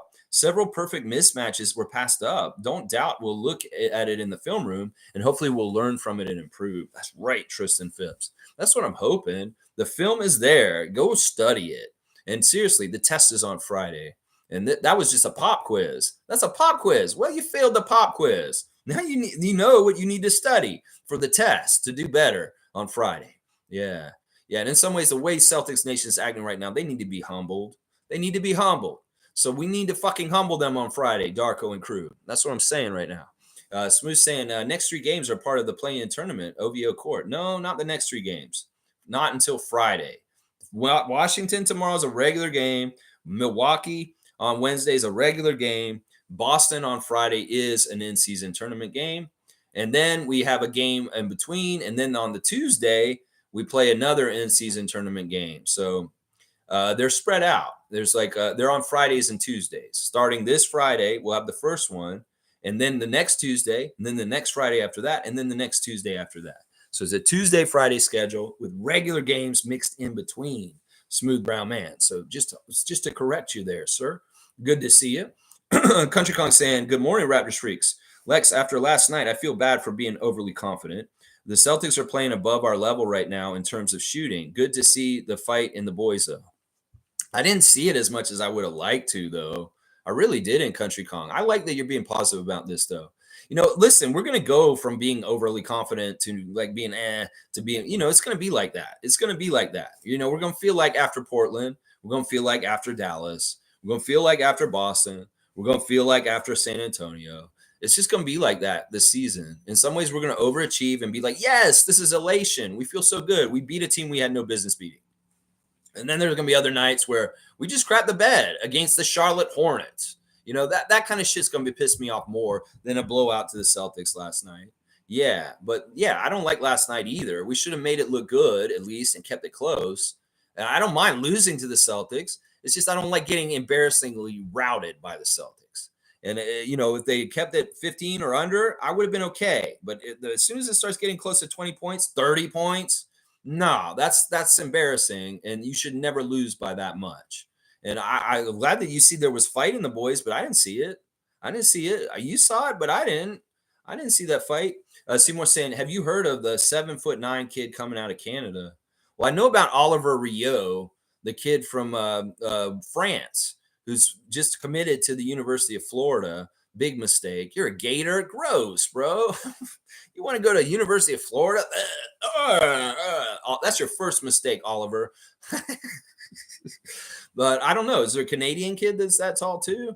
Okay, we'll have to keep my eye out for him. Tristan saying, is this the Quebec guy, Seymour? Is Rio actually from Quebec or from France? I see Oliver Rio, and I think that he's from France. I don't know why, but is he actually from Quebec? I don't know. I don't care enough. I really don't. In some ways, I already seen him, and he looks too slow to me. That's what he looks like to me. He looks too slow. In my early preliminary scouting of him, he looks too slow, is what I will say on him. All right, let's see. All right, it jumped ahead. I want to make sure I get right here. G saying, once Grady becomes a reliable piece, he will be a huge help. Gary, Grady, and even Flynn can help with spacing and shooting. Yes, and Otto. And it was good to see Otto out there. Actually, I didn't even look at Otto's stat line, really. He had 14 minutes. He was 1 of 2. He hit 1 of his 2 threes, 3 rebounds, 1 steal, a -9, and 3 points. Yeah, in some ways, I wish Otto had been more aggressive taking shots. Because look, these motherfuckers ain't gonna be aggressive or being able to do stuff. Otto, you take over. Show us some vintage Otto from Washington Wizards days when you might get out there and get 22 points all of a sudden. Yeah, we needed a hero, Tina Turner. So come on into the Thunderdome and start making some shots. Otto, Malachi, Grady. I don't give a shit. It could have been any of y'all. You come in there and make a name for yourself. You want to get somewhere in the NBA? Fucking take those opportunities like last night. Some of those opportunities were slept on by a few of the Raptors last night. A few of those Raptors. Yeah, let's see. Seymour saying, yep, Tristan, crazy. 6'9", 7'9". That's crazy. 7'9". That is ridiculous height. In some ways, it's freakish. It's freakish. Wembayama is telling people, don't call me a unicorn. Everybody's called a unicorn. Start with Porzingis, his stupid ass. He's the unicorn. Well, Wemby doesn't want to be called a unicorn. He wants to be called an alien, y'all. That's right. He's really leaning into I'm not from this world, and I want y'all to call me the alien. He wants to make his own name for himself. So his nickname is the alien. He does not want to be called the unicorn. You can call Chet the unicorn, and he can wear his little rainbow bright little sash, and he can be the unicorn. No, he wants to be the alien, the gray. Ooh, Slender Man. All right, let's see. Cool Cat saying all of our guys except Pascal and Jakob look road trip weary. Monday is the next game. That's right. That's right. Yeah, that's a long road trip. That's a long time to be away from your house. I don't know if you guys have ever traveled like Trevor J does, but when you go on like a 2 week trip, you start to feel like road fatigue because you're away from your everyday stuff, that your creature comforts of home, that in some ways you get over a week away from the house. When are you doing your laundry? When are you getting your nice jacuzzi tub that you have at home? When are you getting that kind of stuff that you love? In some ways, the fatigue of a long road trip was felt, even though we didn't hardly play any games on this road trip. It's ridiculous. This road trip was just as long as a 6-game road trip out west, and we played 4 games on it. It's so ridiculous. And like I said, they're going to add those rest days on the road into the whole factoring of the how many rest days we got for the whole season, and say, oh yeah, they got their fair rest days. Motherfuckers, you put them on the road, and those aren't really good rest days in some ways. Those are good practice days and team building days, but they're not necessarily good rest days. Let's just put it that way. Let's see. Seymour saying they look like they were sleeping on straw beds or something. The plush beds was calling, sleep well, get rested, and back. That's part of it. They were ready to get home. That's what I'm saying. If you're on a trip or you're on a tour and Trevor J's about to finish up with his last conference in Atlantic City, New Jersey or something, he's like, man, I'm going back to Toronto tomorrow. Maybe he gets a little ahead of himself. And he's like, I'm going to be thinking about what I'm going to do when I get home. I'm going to make this with my wife. I'm going to enjoy this because I really miss doing this. In some ways your head could get ahead of itself. It could really be the Dennis Miss Jr. and Amari and Ellen and the kids and Joel and them. It could be that Scotty really just wanted to see Cardi. There's a lot to that. Seriously, there's a lot to that. Let's see. Seymour's got the beds out. All right, we get them a comfortable bed last night. Hopefully they came home and they got on their bed themselves, their own bed. Let's see. Cowboys saying, I know we lost, but from what I've seen, is that the Celtics ain't him. We were just sleeping. We the North, we will be back. Okay. I don't know what word that is in the middle there, Cowboy. That's all good. I like your attitude. I agree that there is a promise. There is something that can be found from this game last night, but overwhelming a huge fail. Yeah, last night was a fail in a lot of ways. Cool Cat saying, I was looking at Delano, and you can see he was conflicted. He was cheering loudly like other games. Can't take Raptors fandom out of his blood. I wonder about this. Like, seriously, I don't know. I miss Delano. It was weird seeing those guys come in. Delano, Svi, and O'Shea Brissett, former Raptors, coming out there. Svi was just as garbage as always. Yeah, Svi's just looking as garbage as always. O'Shea Brissett's an interesting player. In some ways, I feel like he should be rotation for them, but it looks like he's ended the bench. And Delano, they're all goose eggs. All 3 of the Canadian guys and the Ukrainian guy, all goose eggs in garbage time. Collectively 0 for 3, all threes that were taken by Svi and Delano. No stats. There was 1 turnover by Svi. No stats for any of those 3 guys in 5 minutes, 6 minutes of play. Very, very empty stuff. Cardio run by the former Raptors out there. Yeah. Let's see. Cowboys saying, let's go, freaks. All right. And Cowboys, Seymour saying, Darko is smart. Never show your hand. Next game will be a whole different turnout. Poker face. I hope you're right. In some ways, save your face a little bit. He can't be happy about anything that happened last night. Seriously. He's got some work to do. And hopefully these guys will get motivated with him. I'm sure they will. Tristan Phipps, thank you for the Raptor head. And Cowboys saying, yes, sir. This is all part of the plan. Tristan saying, means close, like those 2 fingers are close. Oh, that's what that means? That means close? Okay. I don't want them crossing their fingers for something to happen. Okay, that means that they're close. Okay. Sometimes I need y'all to kind of just like give me the code. Old head like me, born in 75, I'm not going to know all the youngster lingo and also like what the emojis may imply in certain places. I know what the eggplant means. I know what the eyes means. Eyes looking. I know what some of them mean, but I didn't know what this one meant. And I thank you for clarifying it, Tristan. That means close. All right. Thank you. I really appreciate that. I'm going to give you a dunk for information. Tristan just taught an old head like me. Seriously. Where's Tristan? I know Tristan's on here because we've been giving Tristan some dunks lately. Because Tristan's awesome. Wait, is he on here? He better have a dunk. If he doesn't have a dunk, he's getting one now. That's for damn sure. I thought he was on here. I'm pretty sure I put Tristan on here. Maybe he isn't. Yeah, it is what it is. We'll get him on here for the first time now.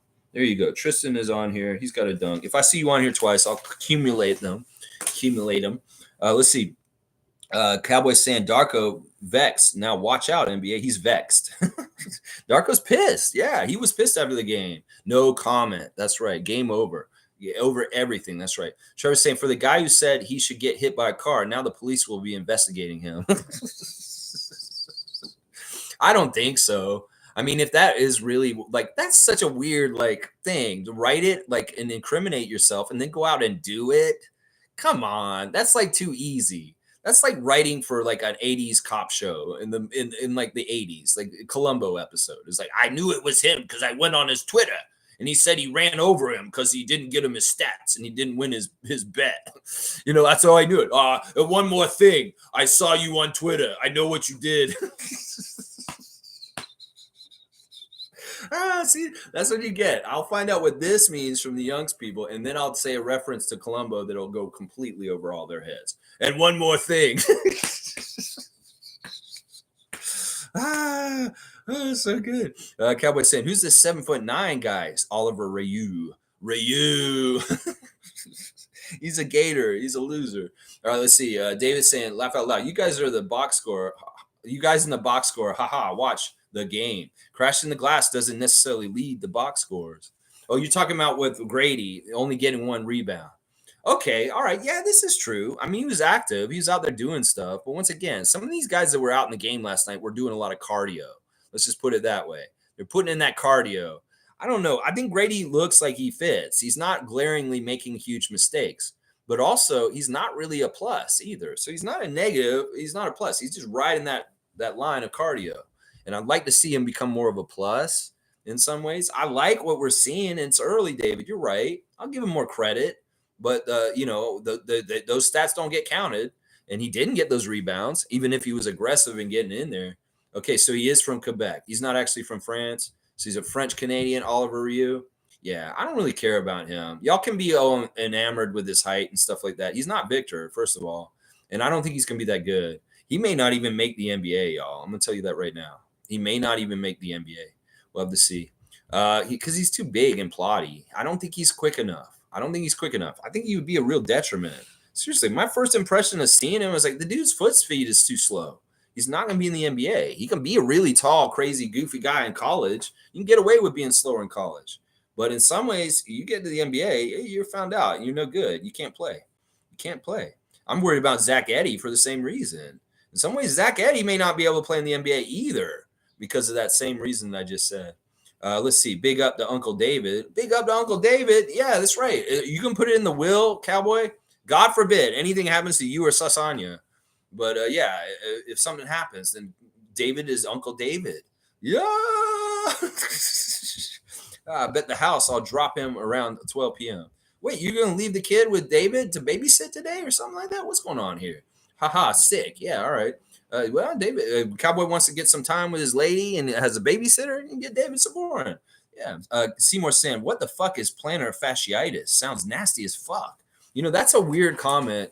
And in some ways, I think it's funny. So I'm gonna give you a comment for profanity and plantar fasciitis in the same word. It is a thing in your foot, and I'll use my foot for a thing. It's this part of your foot right here, Seymour, is strained, the arch, and it's like painful. It's like it feels like you bruised your foot really badly, and it's hard to walk on your foot. Is basically what it is. Plantar fasciitis is a condition that can flare up or come back. If somebody has foot issues where they have foot pain, it can just come up all of a sudden. So it could be that Gary stepped on something wrong. And he's like, oh, my plantar fasciitis is hurting me, and it's hard for me to step on my foot or push off on my foot. So that's what it is. It's about the arch of your foot, and it's like a bruise. It's like a strain, and it hurts to walk on it is basically what it is. So there you go. Cowboy saying, tell Peter, I said, what's up? What's up? What's those guys? Remember that? Budweiser? What's up? What's up? All right, let's keep going. Wayne saying, Lex, you got your preference of us losing last night and setting up a potential win for the in-season match. I know you weren't preferring a blowout. We see their defensive mode is basically zone. Yeah, Yeah, we got a good look at them. And hopefully we can figure it out and get a good game plan and change the outcome for Friday. Yeah, I preferred winning the game on Friday over this one. And well, if we're going to win only one of them, the Friday one is the one we want to win for sure. But of course, I did not want us to get routed. That was really embarrassing. Bam. Infamous is saying, salute, freaks. I'm not upset about this loss. However, the Boston coach pulled some suck a shit by leaving in the starters and calling a challenge. Yeah, we're all saying this right now. In some ways, it's like, okay, they just want to infuriate Raptors Nation, infuriate our coach, infuriate Dennis Schroeder. Well, you done that. You done that with your Bush League move. You know, we're going to see what happens. Maybe we get some get back. The Celtics Nations aren't worried. They're like, whatever, you guys suck. You're not going to get any get back against us. Well, you go ahead and keep believing that, Celtics Nation. You don't want you to be as confident as possible next Friday. Yeah, you don't want you to be so confident that you're overconfident and you fuck up. That's what I'm saying right now. Yeah. Good to see you, Infamous. It was tough. I'm upset about it just because it was embarrassing and it was a rout. I don't like it so far apart, is what I'm saying. Cowboy saying, everyone smash the like button. Thank you, Cowboy. Infamous saying, Grady definitely needs reps in the G League. I just think it would help him so much. Like, honestly, the G League could really use him. Like, if they want to win games in that, if they don't care about winning games in the G League, which is what it seems like to me, then they won't ever get Koloko and Grady down there, which pisses me off. Like, honestly, we want to be a winning organization. Winning starts at the G League level is what we've learned from our history. And in some ways, you want to cultivate wins on the G League to sprout up, and maybe they cultivate on the upper level too, in some ways, and help. It's a bolstering. Some ways, if you treat the G League just as a half-ass, like 500 team kind of thing, where we don't give a shit, win or lose, we're just developing, I hate that because you're not instilling winning culture and wanting to go win, Eric Khoury. So fucking win games, especially these close ones like the first one. You're playing today at 2 o'clock. I'll be watching y'all real close to make sure. I hope y'all win because I don't want to see a close game and then y'all fumble the ball or the game at the end of the game and lose all of a sudden. In some ways, you need to teach the development of learning how to win games at the G League level. And I don't have any kind of like confidence in Eric Khoury that he's teaching that at that level to our young guys. And I hate that. In some ways, we need that. That's why Jerry Stackhouse, that's why Jama Mahalea, that's why Patrick Mutombo, we're all three very, very, very good G League coaches because they did that. They did that. But you have not done this. You didn't do it all last year. And so far in one game, you haven't. And you got another chance today. So prove me wrong, Eric Khoury. Show me that you instill winning culture and you teach the G League team how to win because I don't feel like you do. I really don't. Maybe you can show them numbers and printout, but you ain't fucking telling them how to win. That's what I'm saying. Yeah, there you go. Cowboys saying off topic, check out play against Sue. The Neon Moon dropped the big track. All right, played against Sue. We'll definitely always represent her. Played Against Sue is a music reaction channel done by a Raptor freak named Sue. And she just made one for Cowboy, Brooks and Dunn, Neon Moon reaction. So if you like Brooks and Dunn, definitely check out Played Against Sue and her new reaction, specifically for Bradley. So nice of her to do that. Cowboys saying infamous. Grady was just lost like all the Raptors. And it was just one of those games. Dick gonna... oh, man. Dick gonna shoot in every hole until he gets... All right. No. That's a strike. That's a strike. That's just like, what are you doing, Bradley? Come on, man. You have children. Come on now. Tristan saying, just seeing now Seymour laugh out loud. That's crazy. The French, eh? Yeah, Oliver Ryu. Cowboys saying, Grady will be the man just now. Happy Diwali, y'all. Happy Diwali. That's right. I should have said that yesterday when I saw Superfan Nav celebrating it. Happy Diwali to everyone who celebrates. I celebrate Diwali. Just by saying Diwali's awesome. And I live right near Girard here where Little India is, and they get crazy around my neighborhood for Diwali. It's awesome. I love seeing the colors being thrown and all of the clothing, the saris, and just the fun that they do on the street around the corner is amazing at Girard and Coxwell kind of area over there. Let's see. That's a big rhythm. Diwali rhythm. The rhythm. Yeah. Let's see. Wayne Strainer saying, I saw Brown hanging onto the rim after a dunk. Is that a violation like what Guy committed in the 905 last 35 seconds? Or veterans don't get called on those plays? All right, this is a good teaching moment. Wayne, the difference is basically this. The shot didn't go in. That's the difference. Jalen made that dunk. And in some ways, after you make the dunk, you can hold on the rim afterwards just to make sure nobody's underneath you for safety. And there is a little bit of, you're allowed to hang it on it if you make it clean. Now, the problem with McGee was he didn't make it clean, and the ball was jumping around above the rim cylinder. When the ball is above the cylinder, and the cylinder, it doesn't even have to be on the rim in some ways. Sometimes if it's over the hole and it looks like it may drop in, you can get an offensive goaltending charge. You need to just get off. You need to just let the ball fall in and not manipulate it after it's already up over the cylinder. Is basically what it is. It's because he touched it twice. Jalen goes in clean, just dunks it, and then hangs on the rim afterwards. That's for safety. Mogi goes up with it. He kind of loses it. It doesn't get it clean. It bricks, and it's bouncing around up top. And then he's hanging on the rim still. That could impede or help the ball going in. And that's why it's offensive goaltending. It's really the success of it that makes the difference. It's not the vet versus the youngster. It is the success of making the dunk. Nameless has got Saturday Night Fever on blast. Let's fucking go. Tom Duke is saying a unicorn over alien. No, man. I would say alien over unicorn. I'm a Wemby fan. Aliens are everywhere. I've never seen a unicorn. Well, this is the thing. The reason why Wemby said this is because everybody's getting called a unicorn around the NBA, and he thinks that the singular alien moniker is new and nobody's used it. That's why he's trying to differentiate himself. He said too many people are called unicorns these days. So don't call me a unicorn, call me an alien. So it's actually the opposite. You can say, oh, there's aliens everywhere. And there's very few unicorns in the meaning of the terms, but it's about how often they're used in the NBA. And there's tons of unicorns getting thrown around.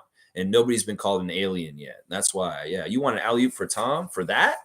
I don't know. I don't agree with it. I don't agree with what Tom's saying. Unicorn is not over alien. Alien over unicorn is what I'll say. So, no, I'm not giving him an alley-oop. I'm blocking this. You know what happened? Bradley has got the ball at the top of the key, and he's throwing the lob to Tom, who's coming down the baseline. He's going to jam it. But no, I just jumped up like Victor, and alien blocked it. That's what happened on that play just now. We just got play-by-play on that. Yeah, have a great day, Raptor Freak family. I'm sorry I blocked that one. I blocked that alley-oop. I don't block many of Bradley's alley-oops, so I'm going to block that one. He's saying alley-oop to me? Enough respect? All right, bam, Cowboy. Love you, man. And Raptor Freaks, it's just one game. We good, everyone. Look both ways when you cross the street. Yeah. And some of these people are talking about, change the laws so no right turns and safe pedestrians and bicyclists in the city, because a lot of people take that right turn. That's where the accidents happen. They don't see somebody coming up in a bike or somebody crossing in the crosswalk, and they just take a right turn on red. Boom. So they did this in Montreal, and it's been safe and helped this kind of issue with pedestrians get run over and stuff. So that they may get this changed some places more often. You see no turn on red at certain intersections that are busy with pedestrians. And that's smart. That's very smart. I'm not going to give myself an alley-oop either because I blocked you. Trevor J saying, yes, Lex, you are so right, especially traveling from East Coast to the West Coast. My body has to get back into the rhythm most of the time.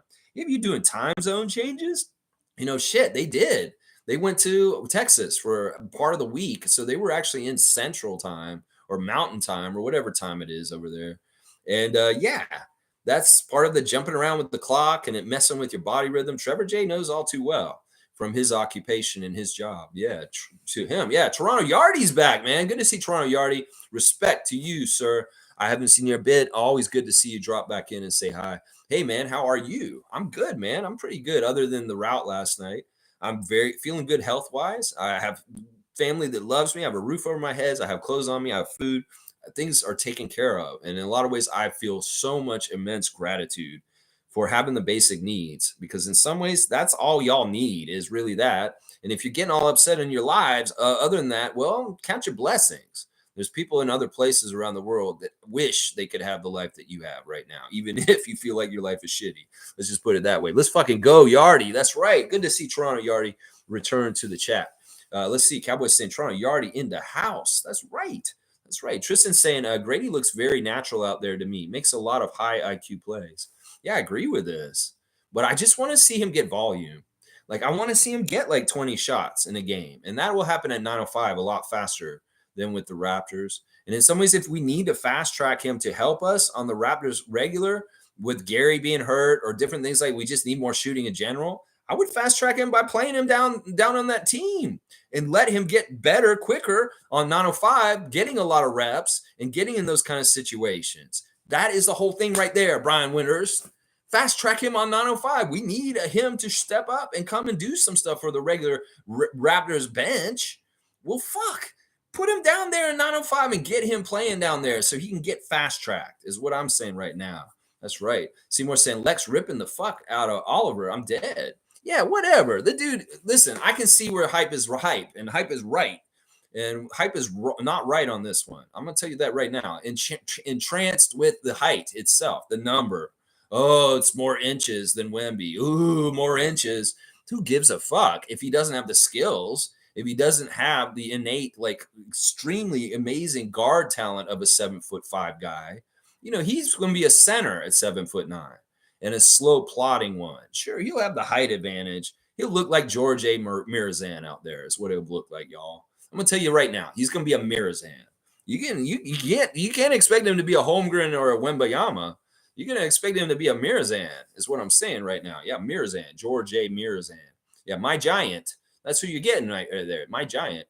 Yeah, go, Lex, go. All right. Yeah, Yardy, right. What's up? Infamous saying everyone in the Boston starting lineup can shoot. I noticed that they all have a similar form. That's interesting. That's an interesting thing to see. They did shoot very well last night, most of them. Derek White wasn't as good. Tristan Phipps saying, I know you're splash after splash. What? What? Splash after splash. Yeah, they were annoying, the Celtics. They were very annoying last night. Infamous saying, Lex was saying before the season started that he needed reps in the G League. I disagreed at the time, but he is 100% right. We just need it expedited. Y'all fucking put that extra money on there to get him through the parcel quicker. Pay that extra express money from UPS to get that package quicker. I'm so insane. The quicker way to expedite is to go to 905 and make that young man play at that level. His buddy, Jalen Wilson, played on Friday night and absolutely torched us, getting 30-plus points. That did a lot of good confidence for Jalen Wilson to be ready to go and take the step to go play for the Nets and the regular Nets team. We need to do the same damn thing. They're already ahead of us with Jalen Wilson, Kansas Jayhawk, who's not as good as Grady, but he is down there already killing it on the G League level. And meanwhile, our guy is, getting a couple minutes here, but not getting any stats. And in some ways, I'd like to see him in that 905 jersey. That's what I'm saying. Yeah. And they're playing today, 2:00, coming up real soon, under 3 hours from now. Monique saying, W stream, Lex, keep at it as always. Better days despite the outcome. Go Raptors. Cut off for me from Monique. And I'll get done right before 2 hours. This is going to be good. Name was saying, F that man. I want this Oliver cat. You want him just because he's Canadian and he's 7'9". And I'm going to tell you, I'm going to rain on your parade. That man is fool's gold. He's not going to be a good player in the NBA. I've watched him. I gave him my first initial eye test. And I'm like, this dude ain't him, bro. I saw it, Victor, and I was like, yeah, this guy's him. I saw Chet, and I was like, he might be him. But with Oliver, I'm going to say it right now. He's not him. And that dude, he could very well be like Taco Fall. How about that? There's another good comparison that he's going to be a Taco Fall. Taco Fall is a great comparison for him. Let's see where Taco Fall is now. Seriously, everybody said the same damn things about Taco Fall that they're saying about Oliver Ryu right now. He's going to be the same guy, same kind of player right there. Yeah. Yeah, name is saying just for jump balls, rim protection, and rebounding. Well, the man can't run up and down the court. He's a liability. And if he's too slow to get to somebody, he's a liability. I'm just telling y'all that. Don't get all high and mighty on him. I don't want to hear bullshit about him like Moses Brown the last year. Seriously. I really don't. I don't want to be like y'all are going to bring up Oliver Ryu every fucking couple of weeks and say, we need to get Oliver Ryu. I'm going to just tell you right now, I don't want to get him because I don't think he's what y'all think he is. I really don't. Taco Fall, George Mirazan. George Mirazan at the best. Taco Fall probably for sure. If not even in the league. I'm telling y'all. He could be the guy that we cut in training camp for the 905. The 7-foot player from Wake Forest for all we know. 7 foot, 280 pounds. Yeah. If Oliver Ryu is anywhere near 280 pounds or close to 300 pounds, he's too slow. He's too slow. I'm going to tell you that right now. He's too slow. You got to be lighter. You got to be like Jakob. You got to be quick on your feet and tall at the same time. And I don't see that with this kid from French Canadian kid. I just don't. I don't like hating on Canadian players. And it'd be great if he's on Team Canada. He would make a lot of sense. He could probably do good things on that in the FIBA game, but I don't know if he can in the NBA. I don't know if he can. All right, let's see. Tom Duke is saying, man, I just got blocked. First block. It wasn't you that got blocked. Cowboy got blocked. You just went up in the air and like, you went, That's what happened. They would say, never give up a defensive rebound again. That's another thing. Our rebounding was not good last night. These guys just need to rebound better. They just need to. Yeah, denied. I don't agree with your alien unicorn logic. I never thought I'd say that ever. I don't agree with your alien unicorn logic. That's really weird. That's probably something that gets said regularly on Reddit or something. Let's see. Race Mode Daily saying, laughing my ass off. First block of the stream. I just had to. I mean, it just didn't seem right to me. Paul B saying, I'm ready for another Dallas type team victory. Okay, I'm ready for that. Well, Washington, take care of your business. Don't mess around. Don't mess around. Seriously, you don't need to be losing to the Wizards tomorrow. You're going to have Raptors Nation in absolute shambles if y'all lose this game tomorrow. It's absolute shambles. Raptors Nation might as well just like go jump off a cliff. It's like seriously at that point. Yardy's saying, yeah, I'm good. I just did a separate video on this topic about Mazulla challenging the out of bounds that was a clown move. What is your content, Yardy? I want to check out your stuff. I want to know what your channel is. Man, if you say Raptors moments, I'll be like, yeah, Raptors moments. I know he's probably not Raptors moments, but tell me your channel, write it in, and I would definitely like to give you a follow. If it won't let you put the link in, just tell me the name of your channel, and I'm definitely gonna put you on blast because if you have a Raptors related channel, we want to come and support it, man. We're all about that in this community. We got Played Against Sue, you got Gubstown Clink, we got Logical Raptors Fanatic. We got a lot of friendly channels, and we want you to be a part of that family. So if you're making content, man, I want to know it. So write it in, Yardy, please, so I can come and check your stuff out, and I'll put you on blast regularly, especially if you're here often too. Fiercely saying, Oliver wants to be a dentist. But his parents are pushing for him to play basketball, allegedly. Oh my gosh. This is just for pure awesome information. Like Fiercely Salsera, wherever you got that from, I love you for it. That's amazing. He wants to be a dentist. This sounds like what is this? This is the fucking Island of Misfit Toys with Hermie in the Elf's workshop. He didn't want to make toys. He wants to be a dentist. Let that man be a dentist. What the fuck is Oliver Ryu? Hermie the elf? From fucking Rudolph the Red-Nosed Reindeer? What is this shit? And whoever aspires to want to be a dentist like that, seriously, no disrespect to dentistry. It's an important thing in society and stuff like that. But it's not the most glamorous thing to have your hands all in somebody's mouth with them breathing all over you and shit like that. Like, that's not something most kids are like, I can't wait to put my hands in your mouth. You know, it's like, what the fuck? Like, this dude wants to be. This is hilarious, man. That is the best comment of the day. Holy crap. I didn't even know what I was going to read there. You say Oliver wants to be a dentist, but his parents are making him play basketball. That's a red flag right there. That's a red flag right there. That man wants to go be a dentist instead of playing. Paul B saying Shaq was almost 400 pounds, he says, on his last Lakers title. So if he can do it, yeah, but Shaq is a freak of nature, like one of a kind of player. He really is like Victor. That's why you call him unicorns or like really freakish, like not the same. Shaq had an abnormal agility and speed for his size. He had it right away from LSU. That's why he was like so crazy good. Because the combination, sure, he's strong. There's a lot of guys that could be as big and strong as him. Not a whole lot, but there are some.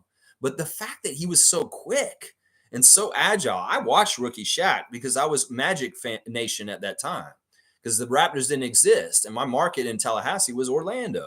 So I got to watch Shaq very early when he first showed up in the league in the Orlando Magic and Penny Hardaway. And that dude is just a freak. He's like a one of one in some ways. Like they say about Victor, he's a one of one. There's only one made and there won't be any other made like him. Shaq's the same. So you can't use Shaq as a comparison to Oliver Ryu. I'm sorry, Paul.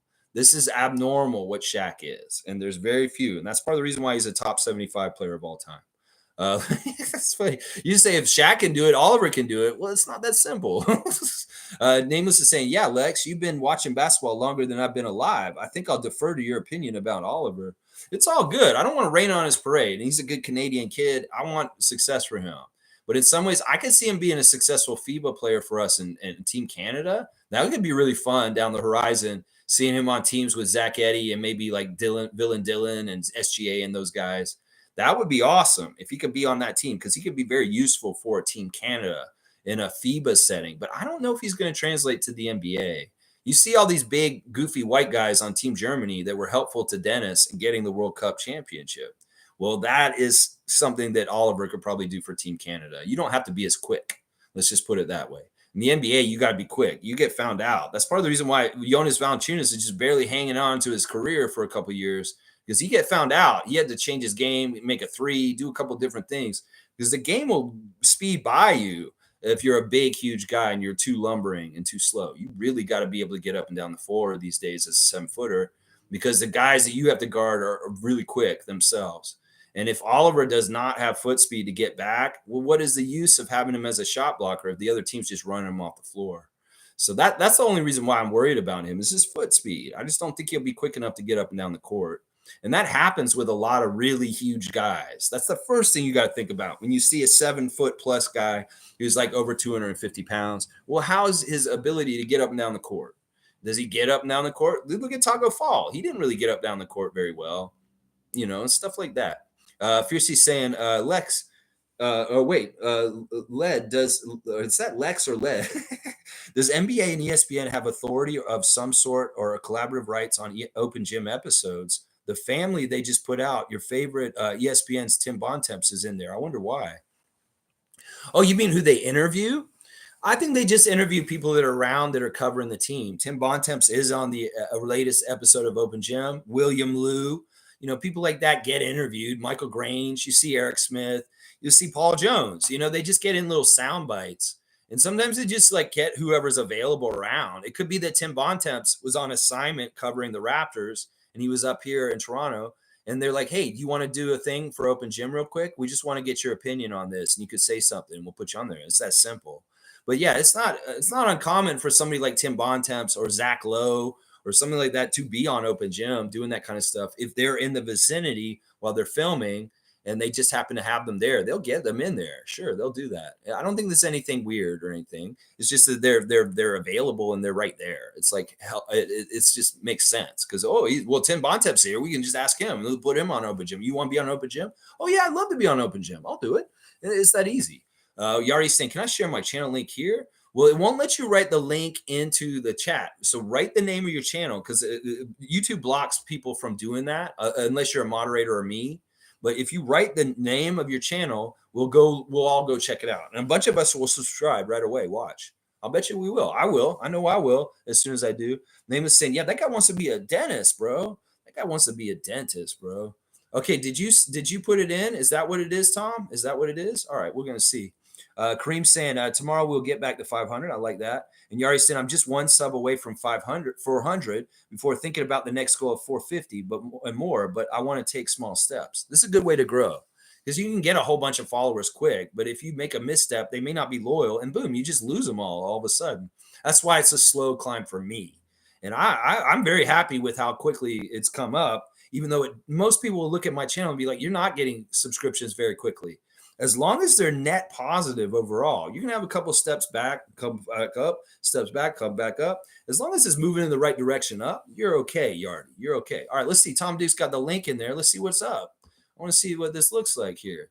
All right, so Toronto Yardy. It's his name. It's just straight up Toronto Yardy. All right, there's my subscription there. Boom, boom. You're at 402 now, baby. 403. That's right. You're getting the subs today. There you go. Yeah, go hook up Toronto Yardy with a subscription, y'all, especially if he's covering the Raptors in a positive way like we do here. We love you, Yardy. I'm glad you stepped in and let us know what's up. Tom's number 400. I'm number 403.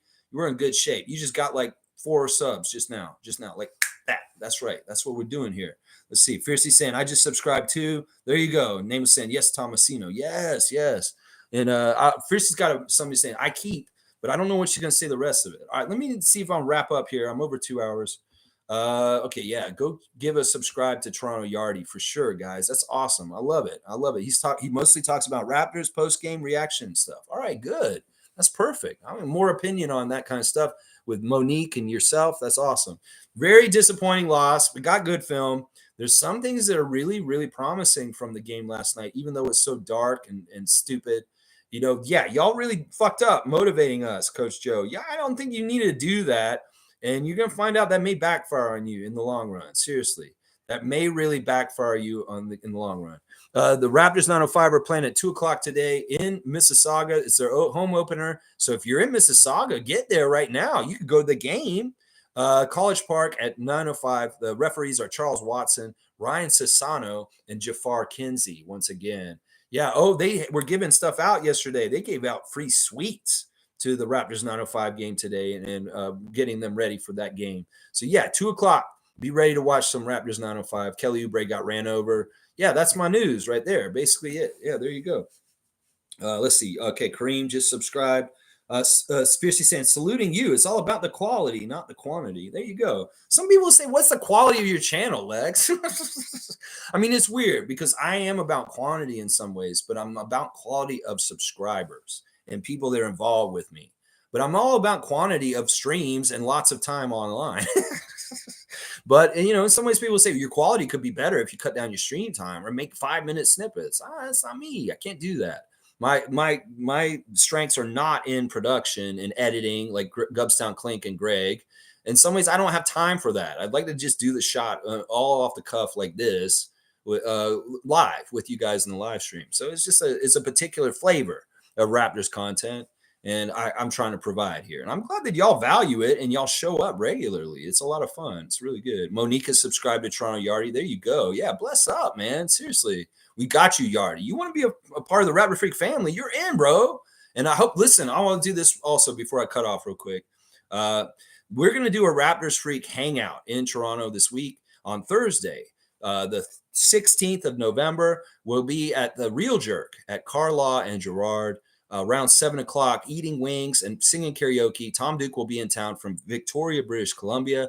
Isaac Campbell will be in town from Ottawa. We'll have people like the Saborin brothers, Raymond Jacob, hopefully Granny Evelyn. I think Adriana's going to try and come. So we're going to have a good little contingency of the Raptor Freak family at the meet and greet. So hopefully you guys more of you can come. Yardy, if you're in Toronto, come to the Real Jerk on Thursday at Carlaw and Gerard. We're going to be there in person. And you guys can hang out with me and we'll watch the basketball games at night on the TV, have some drinks, eat some good food, and sing some songs and just enjoy Tom Duke and Isaac being in Toronto. So I hope that you guys can come and join us. It doesn't cost nothing. Just come down there. If you don't have no money, just get down there and I'll buy you some food. I don't care. I'll buy you some food. We just want more people to come there and be a part of it and be there. Yeah. Let's see. Name is saying I'm original. There's only one me, baby. That's right. I am an alien, y'all. I am an alien, just like Victor. I'm not a unicorn. There's lots of unicorns out there. I'm an alien. That's right. Let's go. Raptors 905. That's right. 2:00's coming quick. Yardy saying, I wish the Raptors showed a little fight last night against the Boston Celtics. Yeah, I wish they had shown a little bit more fight. It's weird. Fred winning the game for the Rockets on Friday night. Kyle Lowry, big time for Miami last night, helping them win. Our former Raptors are excelling in other places, and I love to see it. I'm not hating on that at all. I love the legend of Lowry and Van Vliet and even Nurse growing more and more as time goes on. It's pretty good. Yeah, Fiercely saying have fun at the Raptor Freak meetup, fam. Yeah, it's going to be a fun week. 2 basketball games. We're going to be going to the Milwaukee game and to the Boston in-season tournament game on Friday night, and we're going to be loud. We're going to be coming there real, to root this team on to win against the Celtics on Friday for sure. Yeah. Tom Duke saying, Nameless, I see you in that new picture. Come introduce yourself. Yeah, come down. Nameless, anybody. You could be somebody who doesn't even comment and you're watching me regularly. Just come down there and say, hey, Raptors Freak, I know you guys. I'll watch you guys, and introduce yourself. You don't have to start commenting after that. We'll just get to know more people. I love the way the meet and greets have been going. When we have them, we get a good turnout, and it's such a fun time, positive time, and good stuff. So MK saying the quality comes from the interaction between you and us. There's no other channel like this one. Yeah, I know that other people have tried to do what I'm doing here, but it's not easy. It's like juggling balls, like being a juggler. I'm juggling, talking to you guys, reading the comments, keeping it up to date, and not having pauses with my brain where I'm like, comprehend what they're saying. And no, I'm very stream of conscious, and not anybody can do this. And also, part of it's your personality. You got to be very personable and kind of like fun and charming. If you were just on here reading the comments and kind of like, you could be really boring. In fact, I've seen Bo of the Fifth Column, who's an amazing channel. I love his channel so much. He has millions of followers, and he cannot do live streams. He gets on there, and it just doesn't work in that format for him. His brain does not work fast enough to do it. And, you know, other people can try and rip me off and do it in Raptor spaces. You motherfuckers can't do it like me. So you just try. Any of y'all. I don't give a shit who you are. Samson Folk, Luca Rosano, any of y'all try and do my live stream interaction stuff. You can't do it like I can. You don't have a beaver puppet. First of all, you don't have a beaver puppet named Justin Bieber. Yeah, that's right. You don't have a beaver puppet. So you can't do it like I do it. And you ain't crazy like me either. And you ain't dedicated enough to do it every morning like I do either. That's right. That's all of it right there. There you go. There you go. Too real. Too real. We are too real, y'all. That's right. Let's see. I'll read up the last comments and I'll get out of here. Tom Duke saying, if you want to, laugh our out. Everyone come. That's right. Real jerk. We'll get you some business this week. I'm going to call them and warn them. Maybe, or maybe not. Maybe we'll just show up. I don't know how busy it is on certain nights there. It could be really packed already, but we'll get our room. We'll figure it out. We'll figure it out. Name is saying, I'm just an enigma, Tom, a figment of imagination. Not even a real person. That's weird, man. No, you're too real, man. That's right. You're already saying, I wish I could come. No transportation. I live in India town, a.k.a. Brampton. Oh, you're out in Brampton. Yeah, that's not technically Toronto. If you were on TTC, I'd say, just get on TTC, man. But yeah, I get it, man. I get it. There you go. All right, y'all. It's all about the beaver, y'all. That's right. That's right. We got a dick. We got a beaver. That's all about Raptors culture these days. We got dick and beaver. That's right. That's what it's about. All right. Thanks for watching me. Tomorrow we'll do a preview for the Washington Wizards game. Tomorrow night, I'll have all the ref report and the latest lineup news for our injuries. Hopefully, Gary's back. We'll have to see. Koloko, any news on that, please? Anything about Christian? Something good, maybe, please. All right, y'all. Thanks for watching me. Please like, comment, subscribe, and share. And if you feel like joining as a member, yeah, membership has its privileges. You get that direct hotline of breaking news in our Facebook group, where we're posting the news right away. As soon as Gary was out, we knew it. We knew Gary was out. There you go. A dick and beaver. That's right, Tom. That's gross, man. It's all about the beaver. That's right. It's all about the beaver. Leave it to beaver. All right. Leave it to beaver. That's right. All right, y'all. Follow Toronto Yardy, a great Raptors channel with positive, good reactions to the content and all great Raptor stuff going on there. Toronto Yardy's a YouTube channel for you. Definitely get in there and give him another sub. And I'll be back tomorrow. Let's go, Raptors. Let's go. Hit that subscribe button. Hit that like button. You said it, not me. All right. I know I said it. Phrasing. Well, it's just that kind of year. It's like dick goes in. Dick goes in. Okay. The shot went in. You could say it a little different. Matt Devlin, you have too much fun saying Grady's last name. You really do. Let's go.